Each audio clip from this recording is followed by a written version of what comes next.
สามเณรเจ้าจุโตนจุองค์กุวัดวาอารามพะล้อ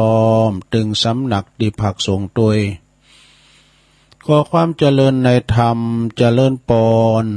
มายังบรรดาปอออกแม่ออกศรัทธาสาธุชนนักศีลนักบุญคุณดีทั้งหลายปอหลวงแม่หลวงปอลุงแม่ป่าปีป่าหน้าเอาศรัทธาตินจ้องห้องวัดเถ่าแก่หนุ่มกำใจยิ่งต่างหลาย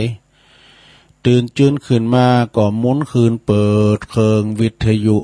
มาฟังรายการสัพเพเหระปะกินากะขอนลุงไก่แจ้งรายการเสียงธรรมแสงทองซึ่งก็รับผิดชอบบริหารเวลาดำเนินรายการโดยตนตัวแห่งอาตมาภาพเก่ากระผมตุลุงนันชัยวัฒนาคะเสโนแห่งวัดพระธาตุดอยน้อยตำบลดอยหล่ออำเภอดอยหล่อจังหวัดเชียงใหม่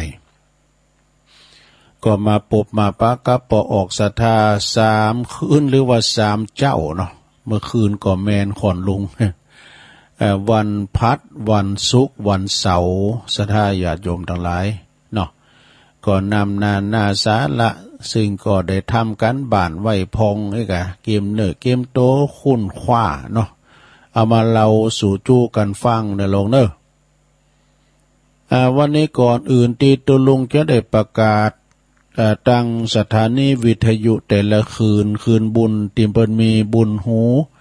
บุญต่อสดประสานเฮาตุลุงก็จะได้นำไหวพระกันเนอศรัทธาพร้อมแล้วกราบ1กราบ2กราบ3อิมินาสกาเลนะพุทธังอภิปูชยามะอิมินาสกาเลนะธัมมังอภิปูชยามะอิมินาสกาเลนะสังฆังอภิปูชยามะอะระหังสัมมาสัมพุทโธภควาพุทธังภควันตังอภิวาเทมิสวากขาโตภควตาธัมโมธัมมังนัมมัสสามิสุปฏิปันโนภควโตสาวกสังโฆสังฆังนะมามินะโมตัสสะภะคะวะโตอะระหะโตสัมมาสัมพุทธัสสะนะโมตัสสะภะคะวะโตอะระหะโตสัมมาสัมพุทธัสสะนะโมตัสสะภะคะวะโตอะระหะโตสัมมาสัมพุทธัสสะอิติปิโสภะคะวะอะระหังสัมมาสัมพุทโธวิจาจารณะสัมปันโนสุกะโตโลกะวิโตอนุตตโลปุริสตัมมสาลาธิสัทธาเทวมนุสสานังพุทโธภควาติสวากขาโตภควตาธัมโมสันติทิโกอาการิโกเอหิปัสสิโกโอปันนะยิโกปัจจัตตังเวทิตาโปวินโยเหติสุปฏิปันโน ภะคะวะโตสาวกสังโฆอุจจุปฏิปันโนภะคะวะโตสาวกสังโฆยายะปฏิปันโนภะคะวะโตสาวกสังโฆสามิจิปฏิปันโนภะคะวะโตสาวกสังโฆญาติตังจัตตาลิปุริสยุคานิอัฏฐปุริสปุคลาเอสะภะคะวะโตสาวกสังโฆอะหุนายโยปะหุนายโยตักขินายโยอัญจลิกาลนิโยอนุตตลังปุญญาเขตังโลกัสสติจะยันโตโปธิยามูเลสักกายานังนันติวัตโนเอวังตวังวิจัยโยโหหิจายสุจายมังคะเลอปัลลาจิตะปันลังเกสีเสปะทาวิปุคะเลอภิเสเกสัพพะพุทธานังอากาปะโตปะโมทัตติสุนักกตังสุมังกลังสุปาปาตังสุโหติตังสุขันโนสุโมโหโตจะสุยิถังพระมจาริโสปัทาคินังกายกัมมังวาจากัมมังปัทาคินังปัทาคินังมโนกัมมังปณิทิเตปัทาคินาปัทาคินานิกาตวนะละพันตเถปัทาคิเนสัพพิติโยวิวาจันตุสัพพะโลโกวินาศตุมาเตภวัตวันตลายโยสุขีติกายุโกภวะอภิวาตานาสีลิสานิจังวุตตาปัจจายโนจัตตารโอธรรมาวัฏันติอายุวันโนสุขังปะลัง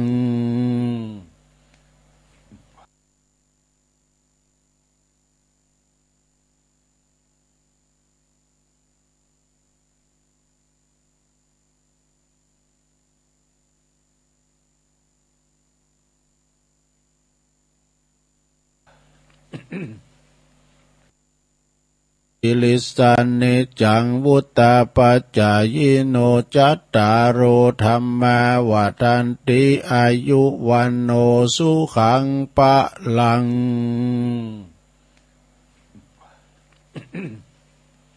กับว่าเผยแผ่สัจธรรมคำสอนขององค์พระสัมมาสัมพุทธเจ้านะได้ปินเนอร์นาบุญศรัทธาได้มาสักการะบูชากราบไหว้มาทำบุญตานขันเข่าขันน้ำก้านี่ทำพิธีกรรมต่างๆหือกำลังคิดกำลังใจกับปอออกศรัทธาเนาะปอหลงแม่หลงเขาก็เหมือนกันเนี่ยขอให้มีสุขภาพพลานามัยสมบูรณ์แข็งแรงกินข้าวลำกินน้ำลงปิ้นหล่มโพหล่มใสของลูกของหลานนะขอส่งกำลังใจไปหาอีป๋อยแม่ตีเดินเหินไปไหนตีไหนตั้งใดบ่ได้ดอกติดตั้งติดเตงเอาวิทยุปิ้นกูไปในโลกเด้อฟังน้ำฟังธรรมไปก็ขอเอาวิทยุปิ้นกูปิ้นกีมไปลูกหลานตานเต่าจะไปออกบาทออกย่องกับรถกับลาก็คือมีสติก่อนสตาร์ทเดินทางเขี่ยวขาดปลอดภัยทั้งขาไปและขากลับเด้อนะตอนนี้ไปศรัทธาญาติโยมตุลุงก็จะได้เอ่ยแปดตังสถานีที่เปิ้นมีบุญต่อโสดประสาทหูเฮาสูงตรงถึงจ้องถึงบ้านนะก็สถานีในเครือข่ายที่เปิ้นรับสัญญาณรายการธรรมะช่วงเวลา3 ถึง 5 โมงเนาะ ก็ขอบคุณสถานีวิทยุคลื่นพระพุทธศาสนาการศึกษาและวัฒนธรรมของวัดฝายหินตำบลสุเตปอำเภอเมืองเชียงใหม่ FM 104.50 เมกะเฮิรตซ์โดยเมตตาบารมีธรรมอาจารย์พระครูสมุวิสุวัฒน์วรกิจโจนะองค์ขลุกในเมืองก็ฟังกันไปได้ยินไปไกลเนาะขอบคุณสถานีวิทยุคณะสงฆ์อำเภอฝางตั้งอยู่ที่วัดพระบาทอุดมนำบ่อสาวาสำนักวิปัสสนาFM 100.25 เมกะเฮิรตซ์โดยเมตตาบารมีธรรมหลวงพ่อพระครูสุจิตานุรักษ์หลวงพ่อใหญ่เจ้าคณะอำเภอฝางขอบคุณตุปีเจริญโชติธรรมโมตุปีอมรเทพอุปสันโตตุปีโจตั้ง3อำเภอเนาะตั้งเมืองฝางแม่อายชัยประการก็ฟังชัดเจนดีนะเนาะขอบคุณสถานีวิทยุแดนดินถิ่นล้านนา ตั้งอยู่ที่บ้านโฮงโงตำบลนำบ่อหลงสันป่าตองเจียงใหม่ FM 103.50 เมกะเฮิรตซ์โดยคุณรุจิสมบัติเงาคำเนอะขอบคุณสถานีวิทยุคลื่นธรรมะของชุมชนวัดหอยตองซักตำบลโขงเปาจอมตอง FM 98.75 เมกะเฮิรตซ์โดยเมตตาบารมีธรรมอาจารย์พระครูวาปีวรมานิชท่านพระอาจารย์ชาวลิตชัยวังโสหลิ่งสัญญาณไปโซนไต่ก็ฟังตั้งแต่เพ่งไปแล้วเนาะขอบคุณสถานีวิทยุมนเสียงธรรมอยู่วัดบัวตั้งอยู่ที่วัดบุผารามตำบลช่างเครื่องอำเภอแม่แจ่มเนอะ FM 106.25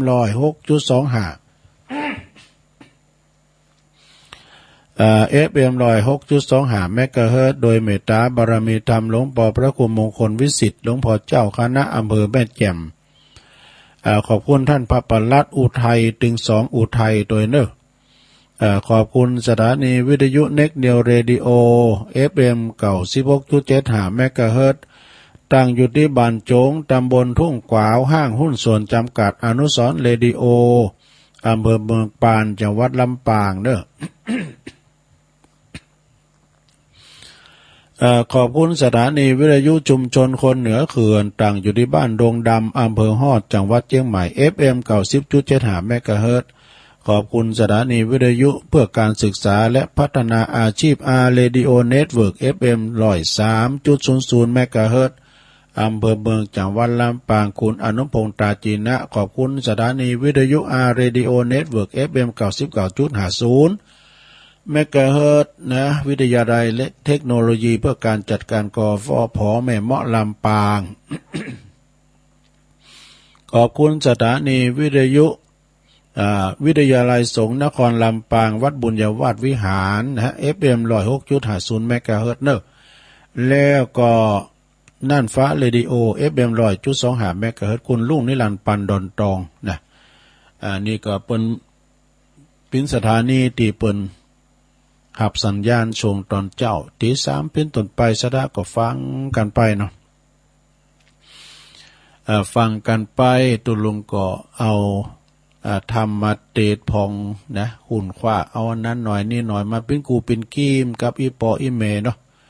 เป็นกูเป็นกีมกันไปเธอเปิ้นตื่นมาแล้วนอนบัดลับแล้วก็มาฟังกันไปแก่งอมแก่เงากันไปน่ะเนาะฉะนั้นศรัทธาญาติโยมวันนี้มาปักกันแต่ว่านี่ขอโทษด้วยเนอะเพราะว่าวันที่28อยู่หั่นนั้นแล้วเด้อโอ้ยคนเฒ่าการถามว่าอย่างเนี่ยมันต้องสงสัยนะโลเนอะเพราะว่าตัวลุงเนี่ยไอ้คนเฒ่ามาดึงอัมไซเมอร์ เปิ้นนพเก้ากับวันนพดลอยู่หั่นนั้นแล้วนะที่จริงนี่ก็แต่ว่านี่เป็นวันที่28วันนี้นะวันนี้วันสิ้นเดือนเนาะสิ้นเดินกันยาโดยเนอศรัทธาเนอวันผูกกบเป็นวันที่1เพราะว่าเกิดกันยายนก็เมษายนก็มี30วันเนาะ ฉะนั้นก็วันนี้ก็เป็นวันสิ้นเดือนเนาะก็บางครั้งบางทีนี่ก็ตุลุงก็ลุงลืมไปลืมวันลืมเวลาแต่บ่ลืมตัว คนลืมตัววัวลืมตีนหากินไม่ขึ้นลืมบุญลืมคุณพ่อแม่นี่บัดนี้เนอะศรัทธาญาติโยมฉะนั้นแม้ว่าเปิ้นได้ลุ่มหายตายจาก ไปแล้วก็ทำบุญให้เปิ้นนะยังก็ตามขนาดแมงโง่โตควายเปิ้นยังเขียนสินสลากเลยนะสถานเนาะสมัยเมื่อก่อนน่ะตานหาควายปูเบอะกว่าตานไปหาอีเผือกตานไปหาควายแม่ว่อง อีน่ะมีสินสลากเลยนะควายที่เป็นสัตว์ใหญ่ที่มีกุลนะถึงเรื่องควายซะนะญาติโยมเขาแล้วนี่ตุลุงฟังอาจารย์ยอดก็หาเนาะเปิ้นเล่าให้ฟังควายตัวหนึ่งมันมีลูกตัวหนึ่งมีปิ้นควายปู่ลูกมันนะมอกห้ามเนี่ยมอกแถวแต่ว่าปิ้นคุ้นกับมอกแถวเนี่ยปิ้นเบาจิริตเนี่ยกะแล้วควายแม่นี่มันชื่อว่าอีแววเจ้ามันต่างชื่อ สุมาแต่ชื่อไผนะแล้วมีหันวันหนึ่งมันไปกินยาที่เปิ้นฉีดยาเนี่ยมันตายซะนะอีแววนะแม่มันตายพวกตัวเจ้ามันเสียอกเสียใจมันจะปาดนะเอาฟังให้วะเอาฟังตึงโตเหลือกับลูกมันก็เอามามัดไว้ที่แหล่งห่างนาห่างนั้นมันก็เป็นห่างก็คือว่ายกปืนแล้วก็แป้งคอกมันอยู่ตั้งลุมเนี่ยกะคุณปอจายคุณนั้นก็คุณเฒ่าคนนั้นก็อันไปนอนเฝ้าอันควายกะต้มขึ้นมาม้าก็มีดอกม้าเห่ารอว่ะควายนี่ก็มีผีเหมือนกันน่ะเปลี่ยนว่ามันมืดหุ้มหูมันที่มีไฟฟ้าเนาะหันควายมาตัวว่ะแล้วลูกมันพัดอยู่แวดอยู่เสาอยู่ลักฮะง่วยห้องว่ะง่วยควายมันห้องนี่คอยาวเป็นว่าห้องง่วยน่ะบนนี้หาในตัวตอมอย่างอักหานตัวตอมอย่างห้องดังเลยควายอักเนาะควายหนึ่งง่วยเปลี่ยนว่าควายปูนะมันตัวห้ามมันหันแม่มันว่ะมันก็ห้องแต่ไปให้แม่มันไปมันได้มันเจอมันมัดติดลักอ่ะนะแวดลักไปอ่ะนะแล้วก็ลุงนั้นก็ลุกขึ้นมาก็ยือพอปองโอ้อันนั้นมันควายรู้ไหนน่ะอันนั้นมันอีแววเนี่ยว่ะแต่เอาโกมบีบส่องขึ้นบีบออกว่ะโอ้มเจ้ายังบีบออกอยู่นี่นะเอาโกมบีบไฟฉายนะก็เลยเอิ่นว่าอีแววอันนั้นมึงตายไปแล้วไม่ใช่เลยว่ะในนี่มันจะนิทานนะนี่เป็นเรื่องจริงอีแววมึงตายไปแล้วไม่ต้องเป็นห่วงลูกมึงนะพ่อจะเลี้ยงไว้อย่างดีว่ะมันแต่เป็นห่วงลูกมันนะควายนะปุ่นนี้พ่อจะทำบุญหยาดน้ำให้มึงนะอีแววเอ้ยไม่ต้องเป็นห่วงแล้วมันก็เมินตาผอมาต่างห่างไปนะเราคุ้นลูกนะผอมาต่างเจ้าไปนะแล้วก็มันก็ไปวายไปว่ะลูกมันก็ห้องแวดไปมานะกำเดียวเพื่อมันไปแล้วลุงนั้นบีบก้มออกจะดีวะแน่ มันเจ้าจะบีบออกถ้าบีบ2 ไม้นะมันก็ถ้าโดนจิตโดนใจบ่หึกบีบก้มแจ้งนี่จ้ะเนาะอันนี้เป็นอย่างอีนะอันนี้ฟังก่อนหน้าคิดนะสะดาเนาะมันเป็นเรื่องที่น่าคิดนะยังมันถ้ามีจิตวิญญาณหมดมีเลยว่าลางสังหรณ์ลางสังหรณ์กะเนาะมันจะเป็นอย่างคุณเฒ่าคนหนึ่งเนาะเปิ้นหากินกับศพกับสากสุมาเนี่ยศพใหญ่คือเปิ้นว่าเปิ้นจิบอกไฟรอศพเปิ้นสะโปกล้ามทางกายตึงตั้งเดิมก่อนนี่เปิ้นมีหรอเดี๋ยวนี้เปิ้นมากับภาษาไปแล้วก่อนนี้กันเปิ้นจะมาหาคืนวันนั้นนี่มันได้ยินละนะสะโปกที่ปืนเฮอนะกะลกกะลักครับต้มผู้มาแต่ว่ามาติดต่ออันบอกไฟเนี่ยสดาอย่าชมอันเป็นมีแต่นะมันล่างมันมีหรอกจะถามพีเอสซาวกันเนอะ เครื่องเสียงเป็นมีนะอย่างดังตู่ลำโพงว่าคลุกขลัก ก็เอามาเสริมกันไปสดาญาติโยมทั้งหลายเนาะอุจาปาศัยกันไปในรายการสเปเห็นละปกินกะขอนลุงกะแจงตัวลุงนะเอาอันนี้มาวาเต็มก้ามหนึ่งเกินสดาเนาะก็สิ่งละอันพันละน้อยสดาญาติโยมทั้งหลายเป็นว่าเปิ้นแต่ของเฮานี่ดูได้4 ครั้งเนาะดูได้4 ครั้งมีอย่างยามจนยามเจ๊งยามเจ็บยามจาก มีเปิ้นพอที่เปิ้นแต่บุญคุณมีอย่างอี้นะยามจนยามเจ๊งยามเจ็บยามจาก4 เปิ้นด้วยกันเด้อ4 ครั้ง1ยามจนเนี่ยคือไฟใหม่น้ำท่วมทรัพย์สินพังทลาย ก็เปิ้นละควางทิ้งเฮามาเยี่ยมมาใจมาปิ้นกำลังใจเอาข่าวของมาหืออันนี้เพิ่นแต่แล้วก็สองยามเจ๊งเวลาเฮาลุ่มละลายมดเนื้อมดโตก็ยามมาหือกำลังใจอยู่นะลุ่มละลายเนี่ยตาวในอ่ะ ลุ่มไปว่าตาวละลายไปวันไหนอ่ะลุ่มละลายก็คือตาวในในภาษายองวรรณคำ ถ้าว่ากว่าลอยนี่เป็นภาษาพี่น้องไตกว่าแปลว่ามือลอยแปลว่าจ้ากว่าลอยกว่าลอยแปลว่ามือจ้าอันนี้ภาษาไตพี่น้องไตวันละคำยามเจ้งไปแล้วเอายามเจ็บยามเจ็บเนี่ยดูแลกันหันใจกันช่วยเหลือกันตลอดเวลาเนี่ยเวลาเปิ้นเจ็บป่วยเมื่อยไข้เฮามาเยี่ยมไข้นะซะได้อยู่ห้องยุกห้องยาก็ตามเนอะนะก็ไปคือกำลังใจโอ้ยวันนี้ยังหน้าเป่งตาเป่งแต่พวกท่าได้ออกแล้วหน่อยมันใจดีหรอเนาะก็แล้วคุณขินลิงกันนะเฮ้ยอย่าพอหน้ามอนซอกตอกหันมาลายน่ะหมด3 วันในกระบะอันนี้ในใจตกอ่ะนะเป็นลินเพราะว่านี่มันอยู่ห้องยาเนาะยามเจ็บเอายามจากเหรอเนี่ยอย่าว่าจากหมดลมหายใจแล้วก็ทำบุญอุทิศหือเปิ้นอีกนะอันนี้แหละคือเพื่อนแท้4ประการประเภท4ประเภทนี้คุณมีเพื่อนแท้แล้วหรือยังแน่อันนี้เอามาแทรกนะนายโยมเนอะเพื่อนแท้ก็คือเนี่ยมันจะเปิ้นปอกหลอกนะเปิ้นแต่เปิ้นดีเปิ้นดีมีคุณมีบุญซึ่งกันและกันไปนะกำเดียวก็จะเอาขอคิดนี่มาแถมมีในนวโกวาดโตยเนาะวันนี้ถ้าทำมิทำกันนะถ้ามิทำเถอะทำทีไรก็กลับเก็บหางตัวอุ่ยมาเหมือนกันนะทั้งปอนนั้นปั้นเขาตัวปีสมเพชเขา ก็เอาไว้พุกก็ยังมีทำวันอยู่นะสดามพวงก็มีกิจกรรมไหวพระรับศีลโยงเข่าบาตรเอ้กันเนาะใส่บาตรหยาดโปกกันอีตังยังกินที่ก็ฟังกันไปเอาขอคิดนี้ก่อนเนอะสดาเนอะขอคิดก็เดียวกับเรื่องความสามัคคีอย่างหลายอย่างเอาลองฟังบอกกันเนาะสดาเนาะกำเปิ้นบอกเปิ้นเราว่าคติธรรมเนาะจะแก่จ้าจะแก่เร็วนะก็ต้องแก่ถึงมือถึงวันนี่นะสดาญาโยมทั้งหลายต้องลำเปิงว่าถึงวันนี้เฮาแก่กันมาถึงวันนะแก่อย่างได้ก็คือเฮาเฒ่ามาเตือนหน่อยอวัยวะเฮาก็ตายเพื่อเตือนหน่อยเฮาตายถึงวันว่ะในธรรมเป็นว่านะเฮาตายถึงวันนี้ก็จะตายทำว่าหนึ่งก็คือตายจากอายุไปเตือนหน่อยละอ่อนตายจากละอ่อนปิ้นเด็กใหญ่ขึ้นมาทำเห็นหนังสือตายจากเด็กมาปิ้นวัยรุ่นนี่ดู จากหันก็ตายจากวัยรุ่นก็มาปิ้นวัยกลางคุณนะอย่างตุลุงนี่ก็วัยรุ่นเหมือนกันนะโหอย่าว่าวัยรุ่นจ้าตุลุงว่าวัยแลกรุ่นเยี่ยมลง วัยรุ่นเนาะวัยแลกเยี่ยมลง นี่ใจอ่อนขนาดได้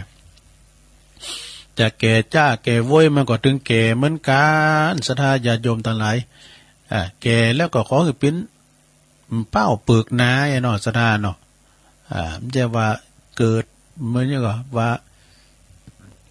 เท่าพอปีเดือนวันน่ะลืมไปแล้ว อ้าวต่อไปจะเจ็บจะป่วยหรือว่าจะบาดเจ็บบาดป่วยมันก็ถึงจะต้องป่วยเหมือนกันศรัทธาเนาะอย่างว่าโรคประจำนี่ก็คือโรคเนี่ยร่างกายเขาน่ะใหญ่มาโตมาเฒ่ามามันถึงประสบพบเจอเหมือนกันหมดเจ็บหัวเข่าแข้งขานี่เหมือนกันหมดอ่ะเนาะลุกก็โอยนั่งก็โอยมันเป็นโรคประจำนะคือมันจะต้องประสบพบเจอบางคนนี่ก็ซะนะบางคนนี่ก็อายุเป็น100 ปีก็มีนะแต่ว่านี่แม่นางโอน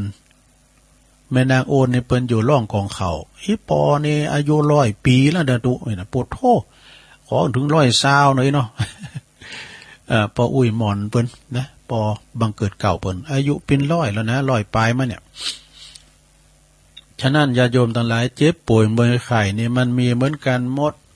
เท่าแก่หนุ่มกำยิ่งใจบางคนละอ่อนนี่มันเกิดมามันก็ปิ้นปุ้มไซไตเหลืองนะซะนะ ภูมิใสไตเหลืองเวลาว่าเกิดมาแล้วก็กันมันป่นขอดก่อดีอ่ะนายลงเด้อป่นขอดก่อดีอ่ะทำกรรมหนึ่งจะตายเร็วหรือว่าตายจ้าก็ตายเหมือนกันเนี่ยสนะญาโยมทั้งหลายนะความตายนี่อย่างตุลุงว่าน่ะจะไปโกสนะญาโยมทั้งหลายคุณได้ที่มันโกตายน่ะนะก็คือว่าเฮาเกมนะเฮาเกมห่อเข่าไว้ดีแล้วนี่เสาะป่าไทยยังไว้เกมห่อเข่าที่จะเดินทางบ้างคุณเนี่ยสนะเปิ้นโกสักน้อยหรอคุณเก่านี่เปิ้นแป้งหล่องแป้งลุ่งไว้กันนะแป้งลุ่งไว้ถ่ากันนะสนะแป้งกล่อมไว้ถ่ากันนะเนี่ยกว้างศอกยาววานนะคือไผ่แก้วมันกาดแก้วมันป่นไปไหนอ่ะเนาะก่อนนี่แต่นี่กัสนาญาโยมแป้งกล่อมไว้ถ่าก็มีเหมือนกับว่าปอลงเล่าตุลุงนี่ก็เหมือนกันนะปอลงเล่านี่ปบิขมุหรือเปิ้นปิ้นคุณต่างปุ่นเจ้าประเทศไทยเอานะได้ยินเปิ้นเล่าฟังนะไม่ใช่ปอลงเล่านะที่เราพี่ได้เมลเราฟังเปิ้นปิ้นคุณปวดหลงผับบางพี่ขมุเนาะกับตุลุงเลยปิ้นตุลุงก็เลยติดขมุพอนะตุลุงนะว่าใจให้มันดีนะเป็นลูกครึ่งเลยน่ะครึ่งบกครึ่งน้ำเพิ่นว่าอันนี้เพิ่นว่าเป็นกว้านจ้างไอ้นี่เพิ่นมาตกอย่างเมืองไทยอ่ะนะมันตกหลุนอย่างพี่ผมมาตกกับพี่ก็เป็นขมุก่อนเนี่ยอายุเพิ่นเป็น100เหมือนกันนะหิม100ก็ไอ้แม่ว่าแล้วก็เปิ้นใหญ่มาเฒ่าปิ้นน้อยไปกรรมย่านอ้ำใส่มืออย่างมันเดี๋ยวเนาะเปิดตามก้มไปคืนหงวันคำตามก้มละตุลุงเนี่ยพี่น้อยการเข้าไปตอนต้อยในพี่ใจแม่อู่ฟังนะการเข้าไปเป่าไฟเปิ่นดับว่าก้มตังเนี่ยเป็นห้อยนี่หรอเป็นแผลปินอยู่เนี่ยให้นี่เพราะว่าบ่ดับก้มกูอยู่เนาะก้มตังหน้าเขาว่าพอเปิ่นนั้นเท่าเขาเปิ่นจะปิ้นน้อยแพมกั้มปิ้นละอ่อนคือมู้ซึกโตเนาะซะนะ เนี่ยสระญาโยมเอ้ยจะตายจ้าตายโวยก็ต้องตายเหมือนกันหมดเฮาเกมปาไทยอย่างเกมข้อหอพร้อมที่จ่าโยมผีบานมาห้องก็ไปทันทีไม่ต้องห่วงหาวันอย่างสักอย่างนะเนาะ มันเป็นกรรมความตายเนี่ยมันเป็นธรรมชาติมันเป็นธรรมชาติและเป็นธรรมดาของโลกเกิดแก่เจ็บตายเนาะจะจากช้าจากเร็วก็จากเหมือนกันนี่เราต้องปัดภาคจากของหักของสอบใจทั้งหมดทั้งสิ้นนี่ซะนะหมายความว่าบางคุณเนี่ยปัดภาคจากกันไปนะบางคงก็ปอไปก่อนปอแม่ไปก่อนลูกได้ส่งสาการต้านขาบต้านเลิกษาของปอของแม่อันนี้ก็ปีนี้แต่บางคุณเนี่ยก็ปอแม่ได้ส่งสาการลูกเต่าได้จูงลูกเขาไปแหวก็มีนะสถานะมันยอมมีเหมือนกันเด้อคุณเฮานี่มันแน่นะชะตาชีวิตของคุณเฮาเฮาสัญญากับพญามักจุลาดเนาะยืมห่างเปิ้นมาว่าเปิ้นว่าสัญญาว่าจะหือสันว่าจะเอามาอยู่ไม่เมื่อมนุษย์โลกมาคุณในกี่ปีสัญญาว่าจะอยู่20 ปี30 ปีหรือว่า80 90 100 ปีอีน่ะเนาะแต่มันหมดสัญญามันเอาไปทันทีมันไม่มีการอุทธรณ์อย่างสักอย่างนะและจะมิจะตั้งจะเอาไปติดศีลบุญมันก็ไม่ได้เนี่ยพยายามมักยุลาดมันมาป้าใส่มันเอาไปทันทีสัญญาพยายามมักยุลาดเนี่ยแน่นอนเนาะหมดสัญญาปุ๊บมันเอาไปปั๊บอย่างสัญญาธกสนี่ยังเป็นอิ่มเต้นเนอะนะใช่กัดดอกไปก่อนหน่อยยังบู่กันได้ลูก ชีวิตคนเราจะสั้นไม่เท่ากันจะยาวจะสั้นไม่เท่ากันบางคนก็ได้7 ปี8 ปีก็ปีป้อยตายไปก็มีเนาะบางพองก็ปิ้นอย่างฟ้าแมบยามเดียว ลุ่มหายใจจากกันไปสดาญาติโยมทั้งหลายเอาอันนี้มาว่าทำกรรมหนึ่งเกินสดาญาติโยมทั้งหลายเจ้าวานิทานเนาะอันนี้ก็เอาวาละกรรมเอามาปัดฝุ่นทำกรรมหนึ่งก่อนนะความสามัคคีคือพลังเนี่ยเหมือนกับมือหันนิ้วเขาเนี่ยนะสดามือหันนิ้วนี่มันมีพลังนะมีพลังอย่างใดนิ้วโกนี่ฮึกหืนบึกบึนเล็บเบิ้นเปิ้นเอาไว้อยู่นะนิ้วโกเนี่ยก็อันนี้กันน่ะฮักหน้าวอกสุมาเด้อกำตุลุงทองนะ เอาหักหน้าวอกเลยนะก้นถ้วยขาวกะงะก็กลับมันได้ มันจะเอาอย่างมันจะลงอย่างเดียวด้วยมันยังเอาอยู่นะมันหักหน้าวอกลงเอากำเข่าไว้นะเอาเนินกำเข่าเนี่ยแล้วหักหน้าวอกอ่ะแล้วก็เอาใส่ปูแดงเนาะอันจะน้ำพริกตาแดงนะใส่ลาบใส่ลาบไว้นะเอาลุงไอ้กำ มันจะเอากระลาบอย่างเดียวเนี่ยมันหลีนคอในมาด้วย อย่างรถแมคโครเอาปากก็ใส่อันนี้เนี่ยแล้วเปิ้นว่ามีลูกอยู่5คนว่าใจคนหนึ่งนะมันมีลูกอยู่อันนี้พินิทานนะลงเด้อเคยคู่เราฟังก่อนตัวลุงเปี้ยน้อยนักเลนนะสมัยนั้นมันคู่เนี่ยอาจารย์วิรัตปันดอนตองเนาะแม่เพนเปิ้นยังมีอยู่เด้อแม่เพนปันดอนตองเนาะโอ้อันนี้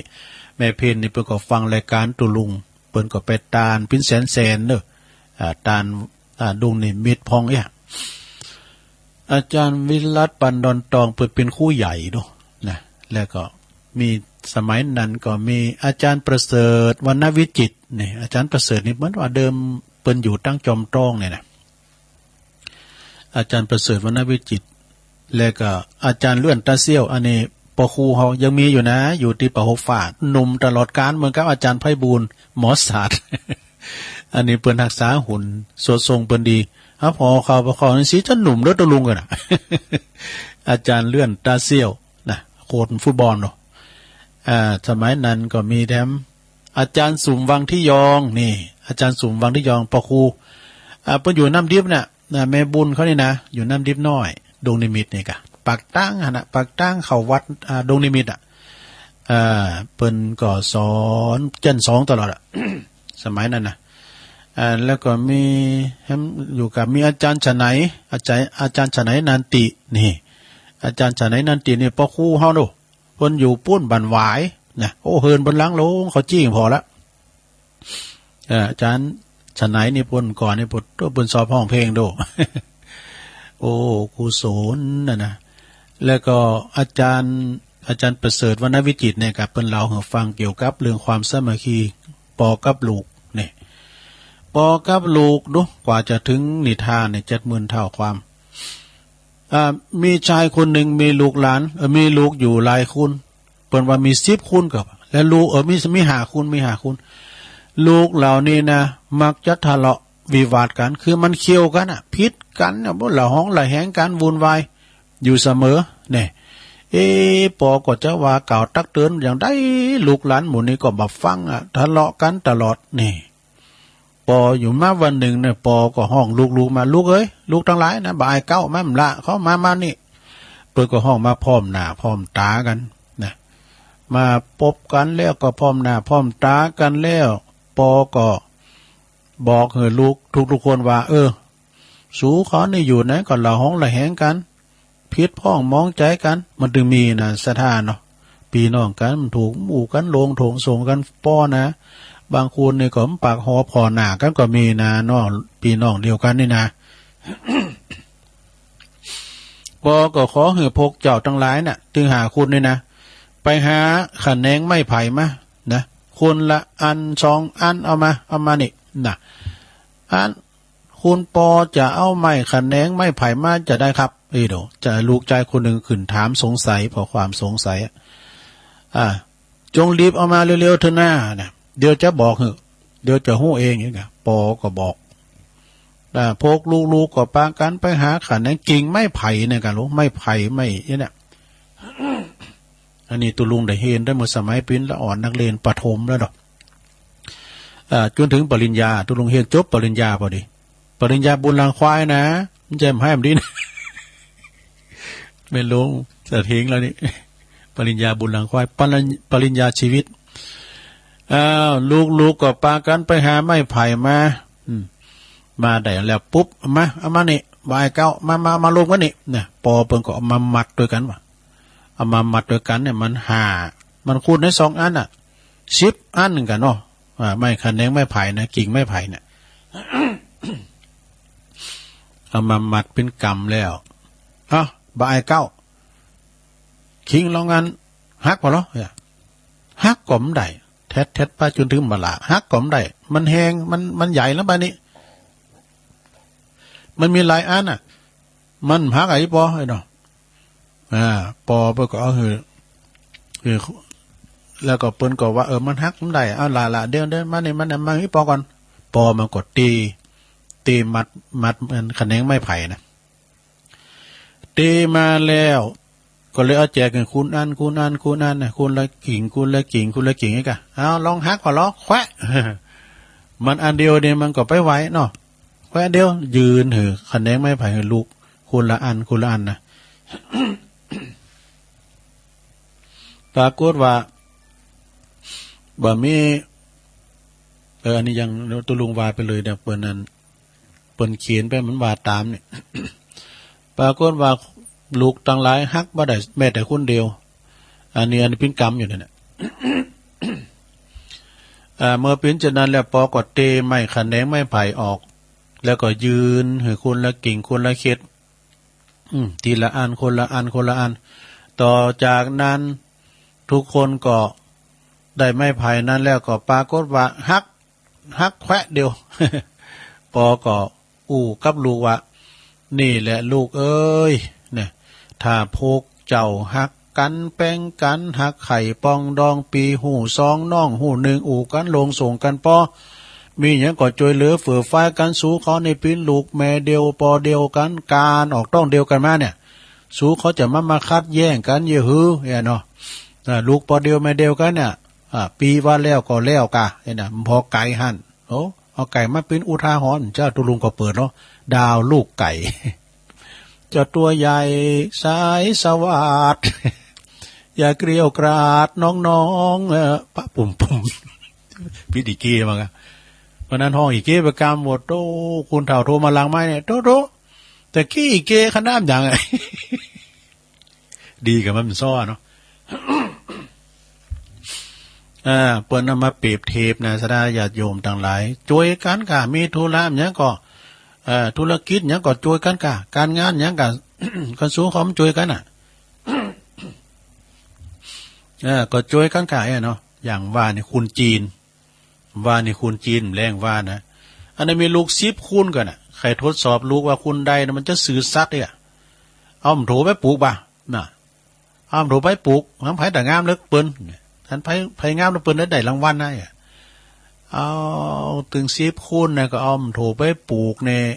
งามเหมือนกันหมดเก่าคุณอ้ายมันนะมีกับบ้านนอกนะกะต่างคุณต่างเอามาโอดป้อเปิ้นงามเอาเปิ้นงามงามเหมือนกันหมดว่ะพอมันก็ยิ้มโอ้ลูกต่างเก่านี่เอาตัวรอไดเนอะเอาตัวรอไดบาลาแล้วว่าให้มาโซ อย่าหืมละพี่ปอเอ้ยลูกเนี่ยปลูกจะคือมันก็งอกเงยว่ะลูกมีความสามารถเหมือนพี่อ้ายใต้หัวเขาเนี่ยลูกมีความสามารถลูกปลูกจะคือมันก็งอกเงยปุ่งกำแล้วอ่ะปอมันก็ตบขาตัวเก่าบ้าโอ้ภูมิอกภูมิใจที่ว่าลูกถึง10คุณเนี่ยยังมีคุณเนี่ยที่มันซื่อสัตย์มันใจซื่อบื้อนะมันซื่อสัตย์เพราะว่าเมล็ดโถโมนั้นน่ะ10 เม็ดนาปอมันลักเอาไปโลกน้ำหมดแล้วมันไปงอกได้จะได้นะเนาะแล้วก็หมดนั้นที่มันฟักยาวมันแล้วมันม้อๆแล้วก็มันเอาต้นรอดได้มันไปเอาตีอื่นมาปลูก มันอ้องปอมันจะกล้าไหมกะนี่หมุนนั้นนี่เอาต้นรอดได้แต่คุณสื่อตรงสื่อสัตย์ที่คุณจงรักภักดีเนี่ยที่ว่านี่ก็คือน้องหล่าปอมันก็เลยมอบกิจการให้ลูกหล่าอย่างเงี้ยอันนี้ก็เปรียบเทียบให้ฟังเนาะศรัทธาญาติโยมทั้งหลายย่ำจบตัวนะนี่แหละลูกเอ้ยถ้าสู้เจ้าค้อนเนี่ยหักไข่ปองดองกันกันลงส่งกันป้อมีกิจตุลาเนี่ยก็ช่วยการงานใดๆคือมีความกลมเกลียวรักใกล้สมานฉันท์เป็นอันหนึ่งอันเดียวกันกะนะปีหูซองน้องคนนึงมีเนี่ยก็ช่วยกันกะพวกเจ้าก็จะมีกำลังมั่นคงขึ้นมาเลยเหมือนกับขะแหนงไม้ไผ่ตีปอเอามัดเป็นมัดเดียวเนี่ยสู้เขาหักก็ย่ำหักถึงว่ามีไผมาคิดลายทำลายจะทำลายก็บ่สามารถตีจะทำนั่นยังพวกเจ้าเขาได้นี่แต่ถ้าหากว่าพวกเจ้าเนี่ยลูกๆเนี่ยเอาแต่ทะเลาะวิวาทบาดหมางกันนะต่างคนต่างอยู่ก็ เช่นเดียวกับคะแนงไม้ไผ่อันเดียวเนี่ยหักแควะเดียวไผจะมาทำลายไผจะมาทำอย่างก็ได้ง่ายนะบ่จ้าบ่นานเนี่ยสู้เขาก็อยู่บ่ได้เนอะนี่ปอเปิ้นหือโอวาทนะซะนะตั้งแต่หานมาลูกๆทั้งหลายเนี่ยก็เลยหักไข่ปองดองสามัคคีสมานฉันท์บ่ทะเลาะวิวาทกันอีกต่อไปเลยนี่เรื่องนี้ก็จบลงไป นิทานของครูชัยทองขันนิทานเรื่องนี้เปิ้นสอนให้ฮู้ว่าความสามัคคีรักใคร่ปรองดองนะกันนะเป็นพลังอันยิ่งใหญ่ตีบ่มีไผมีผู้ใดทำลายใดนี่ฮักกันแป้งกันนะลงเนอจะไปพิษเถงโหกัน โดยเฉพาะก็ปิ้นลูกปอแม่เดียวกันปิ้นปีน้องกันน่ะจะไปพิษเถงกันกะเนาะชำเตอนี่ปากหอมพอนาการชำเตอปอแบ่งมรดกตกทอดเหอะมันบัตรลากันเนี่ยกรรมบะเก่ามันกรรมมันว่าบัตรลานี่ มันเป๊ะว่ามันยังได้ไม่น้อยมันทลากันนะตุลุงก็เลยได้ยินมันคุณถามว่ามันทลากันนะตุมันเสมอกันนะก็แฮเนาะแบ่งกันในส่วนแบ่งที่ไม่เป็นธรรมแม่เตอบ่ายเก้าอย่างตุลุงว่าเนี่ยเฮาเนี่ยได้หน้าหงน้ำท่วมนี่ก็เปียอีลาเนี่ยอยู่หน้าดอนบนน่ะเข้ามาในไสอย่างเต้นปินตายหาเริ่มตานหาด้วยรู้ฟินเดียดเนาะจะไปพิดกันเนอปีหูสองน้องหูหนึ่งอย่างนี้ล่ะมันอยู่เฮิรนเก้ามันเล่งปอเล่งแม่บ่ายเก้าเขาอยู่ต่างถิ่นต่างแดนปันเด้อเอามันเด้อคุมโหหอเฮิรนยกออกมาเนี่ยมันพอปอพอแม่อีกอ่ะเนาะแต่ส่วนมากแต่เป็นอย่างนั้นนะลุงนะไผที่อยู่หออยู่เฮิรนมันโดยมากนี่จะเป็นอีหล่าไปหนักหล่าไปหนักเนาะหล่าก็ดิมหล่านี่เป็นปอจาอีหล่านี่เป็นไม่ยิงเนี่ยเมืองเขาแต่มันก่อนมาคุณมันไม่ลูกนักหรอกเนี่ยก็อย่างว่านั่นนี่สำเตเปิ้นก็แปลงใจหาคนที่อยู่เฝ้าปอเฝ้าแม่เนาะเปิ้นเล่งอยู่หั่นน่ะได้กินก็เล่งอยู่หั่นน่ะเนาะแล้วก็ลูกเต่าทั้งหลายอยู่ไกลเนาะสำเตก็ได้กินกับลูกไปลูกลาเม่มลานะกะได้กินกับเม่มลานะก็ถึงวันน่ะเนี่ยเด็กกับคุณเฒ่าจะไปเป็นคุณเฒ่าป้าปิ่งอย่างในเพลงเนี่ย โอ้กูคือทอดไอ้น้อยมันมาวันนั่นกูกินจีนวันข้าม อันนั้นเป็นบนไหนมาดูอันเฮาเนี่ยก็อยู่นี่ถึงวันไหนแม่อย่างกินก็กินไปไงแม่กินข้าวเนี่ยเดี๋ยวเขาจะไปกลางโต๊ะก่อนแต่บึดมึงก็เอาพักปังแบบสักอันนี้จังว่าได้แต่บึดมึงก็เอาพักปังแบบสักหามเนี่ยกูล้ำกูมัก กูล้ำแต่เนอะไม่จิ้นสุ่มใส่นะพักปังเนี่ยจีพริกดิบกับเนี่ยเหมาะเอาแล้วศรัทธาญาติโยมทั้งหลายฟังนิทานแก้มไปหลายอย่างเอามาเล่าสู่จู้กันฟังเนาะแต่ก็ปัดฝุ่นมาพองเสียงบันทึกพองกรรมันได้ดีก็สรรหามาเนาะศรัทธาปินขติธรรมกำสอนลูกสอนหลานนะสอนพระพ่อพระแม่มันจะว่าสอนนะก็คืออย่างว่าปินคุณเฒ่ากับไปปินคุณเฒ่าป้าปิงเด้อกันเนาะแต่คุณที่เปิ้นฟังหาอีปอยแม่ฟังเนี่ยโอ้ยเป็นคุณเฒ่าคุบเข่ากลางจานเถ่าลูกหลานหักเถ่าโพดนิป้านเนี่ยกะเนาะลูกหลานเยะบ้าใจใส่บ้าถูกก่อนแหน่นำเข้าไปอีนะศรัทธาญาติโยมทั้งหลายพิมพ์วามเดี๋ยวนี้ฝนอ่อยนะโยมเด้อ ที่ตุลุงอยู่เนี่ยนะมเจ้าก็ไปก็ได้เสียงฟ้าห้องไก่นะกระลึงพายุเนี่ยก็โนรู พูดโทษมันไปทำลายมันออกเข่าทั้งปูนเลยไปทางอีสานปุ่นนะน้ำโถมน้ำนองเสียได้เข่าไปเหลื่อมมามันมาตังได้ตังเวียดนามปุตโตลุ่มเมื่อก่อนแห้งแต่เนื้อสาธาหลังคาเนี่ยปึ่งออกไปเป็นหลังนะขนาดรถนี่ไหลเลยนะรถยนต์เนี่ย รถยนต์ก้ามยังก้าเก่าไม่ฮักละกูดโหลุมนี่นะแห้งแต่ตึงลุมตึงฝุ่นโอ้ก็ขอมปะเนาะตั้งเฮาดำขนาดนั้นนะสถานเนาะอยู่บ้านเฮาเมืองเฮาล้านนาเจียงใหม่ล้านนาเฮาเนี่ยบัปิ้นอย่างอันเนาะมอกปออยู่ใดก็ปลาไหลแรงสักตัวใดเนี่ยเปิ้นว่าธรรมชาติพิโรธนะฝุ่นฟ้ากาน้ำดินหินผาฝุ่นตกสีนี่นะไปประมาทนะโยมเด้อฝุ่นตกสีละดอยที่มันเป็นดินมิมผาเนี่ยมันอุ่มน้ำ3 วันซึ่งยาสีเอเซียนะมันอุ่มน้ำเอาเขามันนักอย่าดินก็สไลด์ให้นำมาทุ้มน้ำตาหุ่นต่างอีมีนะฝุ่นตกบานี่มันต้องโกนะฝุ่นตกบานี่มันไหลไปดูมันเต้นจืมเขาเลิกนะก็เปิ้นเปรียบเป็นคุณเหมือนกันโอ้นะคุณเนี่ยมันพังเดี๋ยวดีละเอาละเอานี่มาวามกั้มก่อนซะนะญาติโยมทั้งหลายนะวะโกวาดอันนี้เอาหยังจ้านี่ขอกันเด้ออบายามุขคือแหล่งคือปากแห่งความสิบหาย4อย่างวะปากทางแห่งความสิบหาย4อย่างมีหยังพองอบายามุข4ก็คือ1ความเป็นนักเลงหญิงเนี่ย2ความเป็นนักเลงคือสุรา3ความเป็นนักเลงการพนันเนี่ย4ความเป็นนักเลงคือว่าคบคนชั่วเป็นมิตรตด4ประการนี่โตบ่คนประกอบเน้อวะเปิ้นว่านะอันตรายทั้ง4เลยเปิ้นว่า1ความมัวเมาในหญิงบ่มีจำกัดนะจนกระทั่งแม่หญิงนะเป็นแม่หญิงแพทย์สยาก็ดีฆ่าปาเวณีก็ดีก็บ่ฮู้จักยับยั้งชั่งใจเรียกว่าความเป็นนักเลงหญิงนะดีก็เป็นโรคภัยไข้เจ็บกายนะเนาะสุมาเด้อต่อไปข้อที่2มัวเมาในการดื่มสุราจนงอมแงมไว้เนาะ เรียกว่าความเป็นนักเลงสุราเนี่ยก็หลีกเลี่ยงเปิ้นว่างดเหล้าเข้าพรรษาเนาะก็ย่าง3มัวเมาในการพนันเรียกว่าความเป็นนักเลงการพนันการพนันนี่ก็อันตรายเน้อสถาเนาะเปิ้นว่าแล้วก็4การคบคนชั่วเป็นมิตรนะ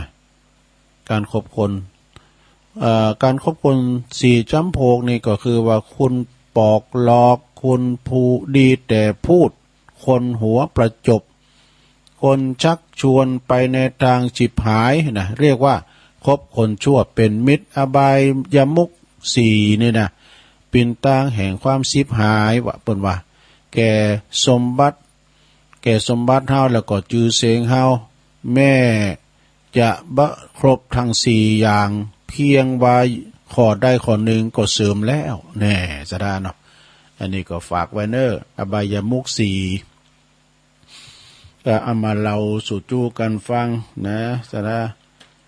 ตอนนี้ไปอันนี้ก็เน็ตเนอสะดาเนอมันอยู่ในธรรมเหมือนกันนะนี่นะนิทานของครูบาเจ้าเขาปีเนอนี่นะปิ้นจะได้อยู่ในธรรมเหมือนกันแต่ว่ามันเหมือนกันนะไปคุณอย่างเหมือนกันเนอะเปิ้นว่ายังมีตันมหาเศรษฐีผู้หนึ่งเนอะนะตันมหาเศรษฐีนี่มีเข้าของเงินทองจุนวัด18 โกฏเนาะ18 โกฏนึงก็10 ล้านอ่ะแล้วก็มีบุตรมีลูกอยู่3 คนตันมหาเศรษฐีมีลูก3 คนมีปอจาย2มีแม่หญิง1คนโตนั้นเข้าไปโบสถ์ในศาสนาก็เลยได้ถึงอรหันตาวะนะเป็นพระอรหันตาคนที่2นั้นก็เป็นผู้ที่อยู่ทำงานแตนเฮินอยู่กับปอกับแม่อยู่แตนเฮินกับปอคนที่3นั้นก็คือเป็นละอ่อนเป็นเด็กน้อยเป็นลูกหล่า ก็ลินอยู่ที่ศาละตีหนึ่งถึงวันพ่อแม่เนี่ยผู้เป็นแม่เนาะผู้เป็นแม่ก็เฝ้ารักษาเข้าของทุกอย่างรักษาเข้าของทุกอย่างอยู่มาบ่เมื่อบ่นานเท่าใดตันมหาเศรษฐีผู้เป็นปอนั้นก็เกิดเป็นพยาธิอันใหญ่ เมื่อจักไก่ตายก็มาลำพึงลำพันถึงสมบัติพระสถานตั้งหลายเนาะโอ้ว่าเมื่อเฮาตายไปแล้วนะจักอยากทำจังได้จักหักษาไหนาปิ้นโหงไหนาบุเนาะปิ้นโหงไหนาปาต้าของเฮาเนี่ยนะแล้วตันมหาเศรษฐีก็ตายไปถ้าตายไปแล้วขึ้นไปเกิดเป็นผีเผดขึ้นเป็นเปรตวะเข้าไปเป็นเปรตนี่อย่าไปกินข้าวในไหในนาถึงวันวะแต่ว่าถ้าว่าเป็นในธรรมนี่มันจะเป็นหมูหรอเป็นหมูแล้วก็อยู่มาบ่อนนานต่อใดนางผู้ปิ้นแม่ก็มาบังเกิดปิ้นพยาธิอันใหญ่แท้เหมาะเมื่อจักไก่ตายก็มาลำพึงลำพันว่าเมื่อเฮาตายไปแล้วเนี่ยไผจักมาหักษายังเข่าของเฮานี่จ้าน่ะเมื่อตายไปแล้วก็กลับกายตายไปเกิดปิ้นเปรตแท้เหมาะนะหักษาเข่าของตีอยู่นั้นเนี่ยบ่เมินบ่นานต่อใดผู้เป็นน้องหล่าคนสุดต้องน้องคนสุดได้ก็เกิดพยาธิอันใหญ่แท้เหมาะน้องหล่านะเมื่อจักไก่ตายก็ลำพึงลำพันว่าเมื่อเฮาตายไปแล้วนี่ไผจักมาลิ่นในน้องสาระตินนี่แล้วก็ตีน้องสาระนี่จ้าเนาะแล้วก็ตายไปเนาะตายไป3คนเนี่ยปอก็ตายแม่ก็ตายน้องหล่าก็ตายเหลือพี่อายแท้จากอรหันตาอยู่แต้นเฮินคนเดียวอยู่มาบ่อนนานตาใดก็มีงูนะมีงูที่หักษาเข่าของนั่นนะก็ลงมาหากินตามขอบสะตีหันก็ไปป้าใส่เจอกบตัวหนึ่งกบก็คือน้องปะนะเจอกบตัวหนึ่งเอาก็ลงมือสวาบกาบกบไปกินเนี่ยกืนกินไปกบตัวนั้นนะนอน แล้วก็งูนั่นก็ไปนอนอยู่ข้างสาระน้ำหันอยู่ต่อมาบ้านนานงูตอนนั้นก็ลุยลายไปตังไห้ตังนาบุญนะมั้งไปป้าเสนูนะความจริงนี่แต่เป็นหมูนะอันนี้มันแผกต่างกันไว้หน่อยนะอันนี้ของครูบาเนี่ยของครูบาเขาปีนะในธรรมนี่เป็นหมูเป็นงูเป็นกบเหมือนกันนะอันนี้ไปเจอหนูตอนนั้นก็คือไปกืนกินหนูทำตัวหนึ่งอยู่มาบ่อนานเนาะจายผู้แตนเฮินนั้นก็ไปไถนาก็ไปเจองูนอนปาดอยู่ที่อันเตนาคันนานะงูตัวนั้นก็ไปกินเข่าปันหักษาเข่าแล้วไปกินเข่าหรอกไปกินเข่าในไฮจายผู้อยู่เฮินนะก็ยิงงูตัวนั้นตายวะนะยิงงูตัวนั้นตายเมื่อจายผู้นั้นยิงงูตัวนั้นตายแล้วก็จักไปจับมาปาดก็จะเอามาแจกพี่น้องชาวบ้านเอาปาดกินกินจะเอาปาดเล่งกันในธรรมเป็นหมูเนาะอันนี้เป็นงูนะพระภิกษุที่เป็นไอ้เก้าอยู่ทั้งวัดกว่าเปิ้นหันโดยตาติบเปิ้นเป็นอรหันต์เนาะนะก็เสด็จมาเนาะก็มาห้ามน้องไว้ว่าอันนั้นวานอย่าไปทำเลยน้องอย่าไปทำเลย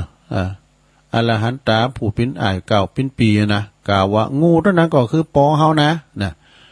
ใจผู้น้องก็บ่ฟังก็ไผว่าสักเตอก็งูเนี่ยตัวปีน้องขามันตายเอามาคบเข่าเนี่ยนะงูตัวเนี่ยจะปาดแจกพี่น้องเจ้าบ้านนี่นะอรหันตาก็ตอบว่าอันนี้ปอของเฮานี่ตายไปแล้วมาเกิดเป็นงูอย่างไรน้องเพิ่นถามน้องเพิ่นตอบก่อนบ่เฮาตายไปแล้วเนี่ยเราก็มาเกิดเป็นงูได้อย่างไรอรหันต์ก็บอกว่าถ้าว่าน้องเจอนะน้องเจอตุปีนะไอ้น้องก็ปาดพอต้องงูหรอ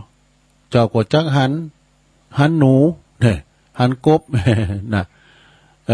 ในต้องงูนั้นก็จะมีคือปอเฮาวะนะคือหนูนั่นก็คือแม่เฮางูนั่นก็คือปอเฮาหนูนั่นก็คือแม่เฮากบนั่นก็คือน้องเฮาเด้ออรหันตาบอกอย่างนั้นน้องใจพุ่นนะน้องใจผู้เป็นน้องใจนะใจผู้เป็นน้องใจนั้น ปาดพอก็หันอย่างตุปีวาแต่เนิ่นน่ะหันตึงหนูตึงงูตึงกบอีกอ่ะอยู่ในท้องของงูตัวใหญ่ใจผู้น้องก็สะดุ้งว่าตกใจโกเลยหนีไปว่ะที่มันปาดพอแล้วนะก็ตกสะปางเนี่ยสละปฏิหันหนีไปว่ะโดยเหตุนี้เนี่ยเพิ่นก็จะสอนไว้นะครูบาเขาปีนะโดยเหตุนี้นะเฮาได้โบสถ์ปินพระภิกษุถือกรรมฐานแล้วก็บ่ควรกินเนื้อสัตว์ปินปลาบางทีก็ปินปอเฮามาเกิดจัดหลังเนี่ยเตอก็แม่เฮาเกิดมาเป็นสัตตลิสาร อาจจะมาในจัดแล้วปังหลังนะบางทีก็ปินปีเฮาในจัดแล้วปังหลังบางทีก็เป็นน้องเฮาเกิดมาจัดแล้วปังหลังจัดเป็นมนุษย์ก็มีว่าเกิดเป็นมนุษย์ก็มีสัตว์ทั้งหลายตายเกิดเวียนว่ายไปมาในวัฏสงสารบางทีก็มาเกิดบางทีก็ตายแล้วก็มาเกิดเป็นมนุษย์เป็นคนก็มีเนี่ยบางชาติก็มาเกิดเป็นสัตว์ตาลิสารก็มีนะมาเกิดเป็นมนุษย์เป็นคนก็มีถ้าเฮาถือกรรมฐานแล้วตัดเนื้อปูเนื้อปลาออกไปก็จักเจริญกรรมฐาน จบสระญาติโยมอันนี้ก็เอามาเล่าสู่จู้กันฟังหลวงเอ้ยก็มันจะเป็นอย่างอันแต่ซะนะเอามากืดพอตีตุลุงเล่าในทานนะเนี่ยแต่ละบทน่ะตีตุปีเลินเอาถวายนะเปิ้นก็บอกว่าครั้งเมื่อพระโพธิสัตว์เจ้าของเฮาเสวยพระชาติปินอนานิมันมีหรอกซะนะเปิ้นเกิดมาเป็นกวางเป็นฟันเป็นพญาเต่าพญาหุ่งพญาแห้งพญากาพญาสิงโตน่ะเป็นโหนน่ะรักษามีบริวารเป็น100 300นะจะมีดอกอันนี้ก็เป็นอย่างว่าคุณห้อมก่อนนี่ว่ามาปู้นี่นะมาปู้เนี่ย ก่อนนี่ปิ้นเปิ้นปิ้นแม่ยายมายิงเนี่ยเปิ้นขามแล้วเปิ้นเตะด้วยมันถีบด้วยเปิ้นเกิดว่าอาจจะปิ้นปอเฮามาเกิดก็ได้นะอาจจะปิ้นปอเฮาก็มาพอเล่ามาเนี่ยนะซะได้มันหูกำคูณมันปากมันได้เลยเนาะนะมันปากมันได้อย่างว่าเฮาห้องจือมันเร็วมานะไอ้ตูนนี่นะมันจือการ์ตูนก็มีหรอก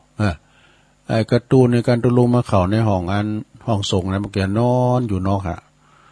จะเดินตุลุงก็เอาแคบมันปันมากินมองก้านี่แล้วก็สุดท้ายก็มันเห่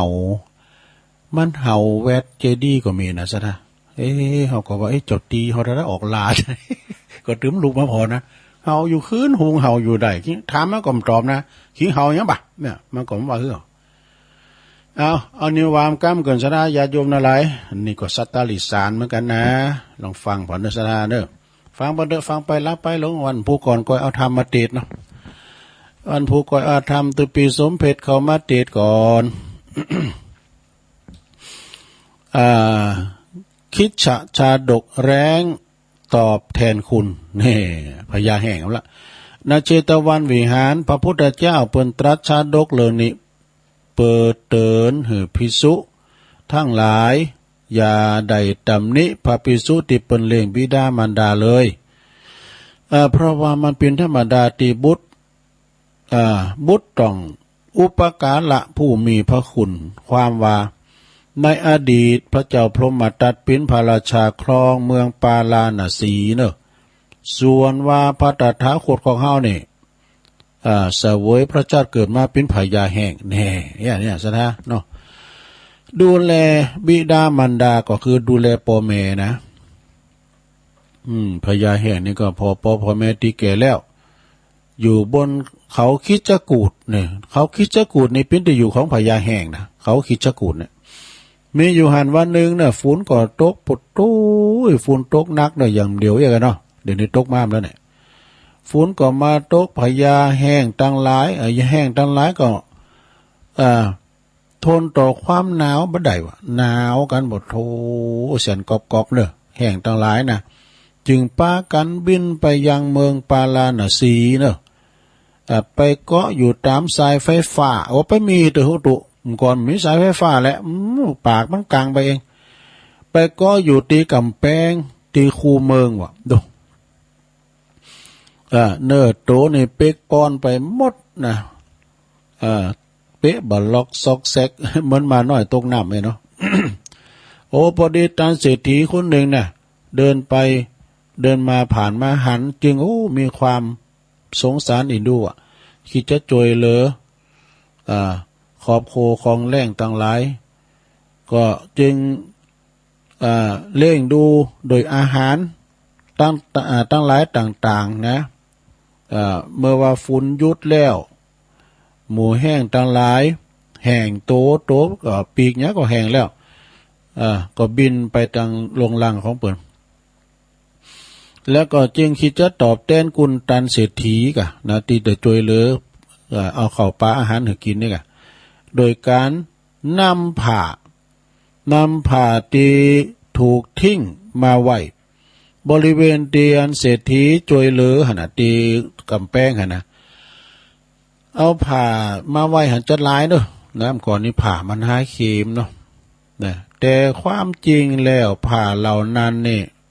ปิ้นผ้าตีปิ้นของเจ้าบ้านเจ้าเมืองว่ะแห้งทั้งหลายมากราบเปิ้นมานะเปิ้นตากไว้ก็ไปกราบมาอีกเอามาไว้ที่กำแพงเจ้าบ้านเจ้าเมืองตันเศรษฐีก็เอาไปไว้นะเก็บไว้นะพวกเจ้าบ้านเจ้าเมืองจับโพกพญาจับโพกแห้งได้เจ้าพญาเจ้าเมืองกะแต่เศรษฐีหันว่าไปหันเขาก็จึงตามไปตามมาจึงตอบว่าเปิดตอบแทนกุลตันเศรษฐีเปิ้นไต่โซนแห้งเปิดตอบแทนกุลของอันทันเศรษฐีที่เปิ้นเคยจวยเหลือโดยข้าวน้ำโภชนะอาหารเศรษฐีเองก็ร้องขอชีวิตว่ะนะขอชีวิตพกแรงเด้อไปเยี่ยมเปิ้นเด้อนะโดยจะขึ้นผ่าตึงมดเลยเจ้าบ้านเจ้าเมืองนะข้าก็จะเอามาให้โคข้าก็ติ้มหมดตู่นะข้าก็เป็นเศรษฐีด้วยนะแต่ว่าสำนึกในบุญคุณเนาะแห่งมันกราบมานี่พระราชาก็จึงพระราชทานอภัยโทษถึงกับโภกแห่งทั้งหลายแล้วก็จึงแห่งทั้งหลายก็กลับไปที่เขาคิดจะกูดตามเดิมนี่ในกาลต่อมาพระราชานะก็คือพระอานนท์ในกาลบัดนี้ส่วนเศรษฐีเมืองปาราณสีนั่นก็คือพระสารีบุตรในกาลบัดนี้แหละแล้วผู้ดูแลบิดามารดา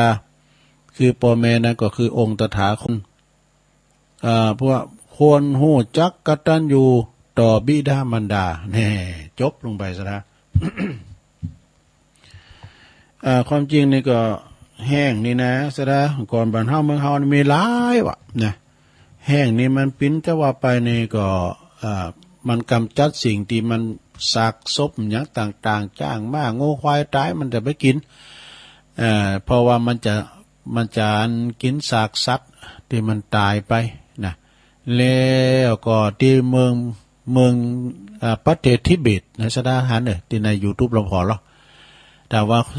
สมมาอยู่ดีมีสุขแล้วเนอะมีการตายเกิดขึ้นนี่นะเปิ้นมีอย่างสักอย่างลงเปิ้นจะเอาไปไว้ที่ลานนะลานหานี่ก็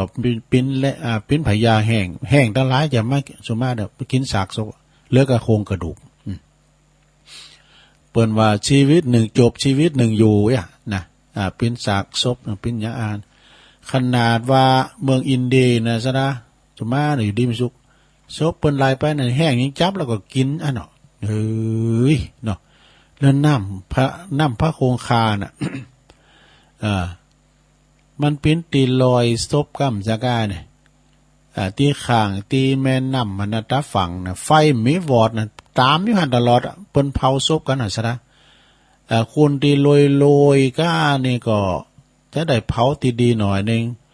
แล้วก็คนที่ทุกข์ยากไร้เข็นใจก็การโล800 รูปีก็ได้ว่า800นะดังเฮาในสิ่งพินแสนน่ะเนาะซะดาเนาะยิงเปิ้นเข่าทกสกสหกรณ์เอาบ้าลิ้นจุเข็งบ้ามาฉลาบจีนจุเข็งบ้าว่ะอย่าซะดาญาติโยมทั้งหลาย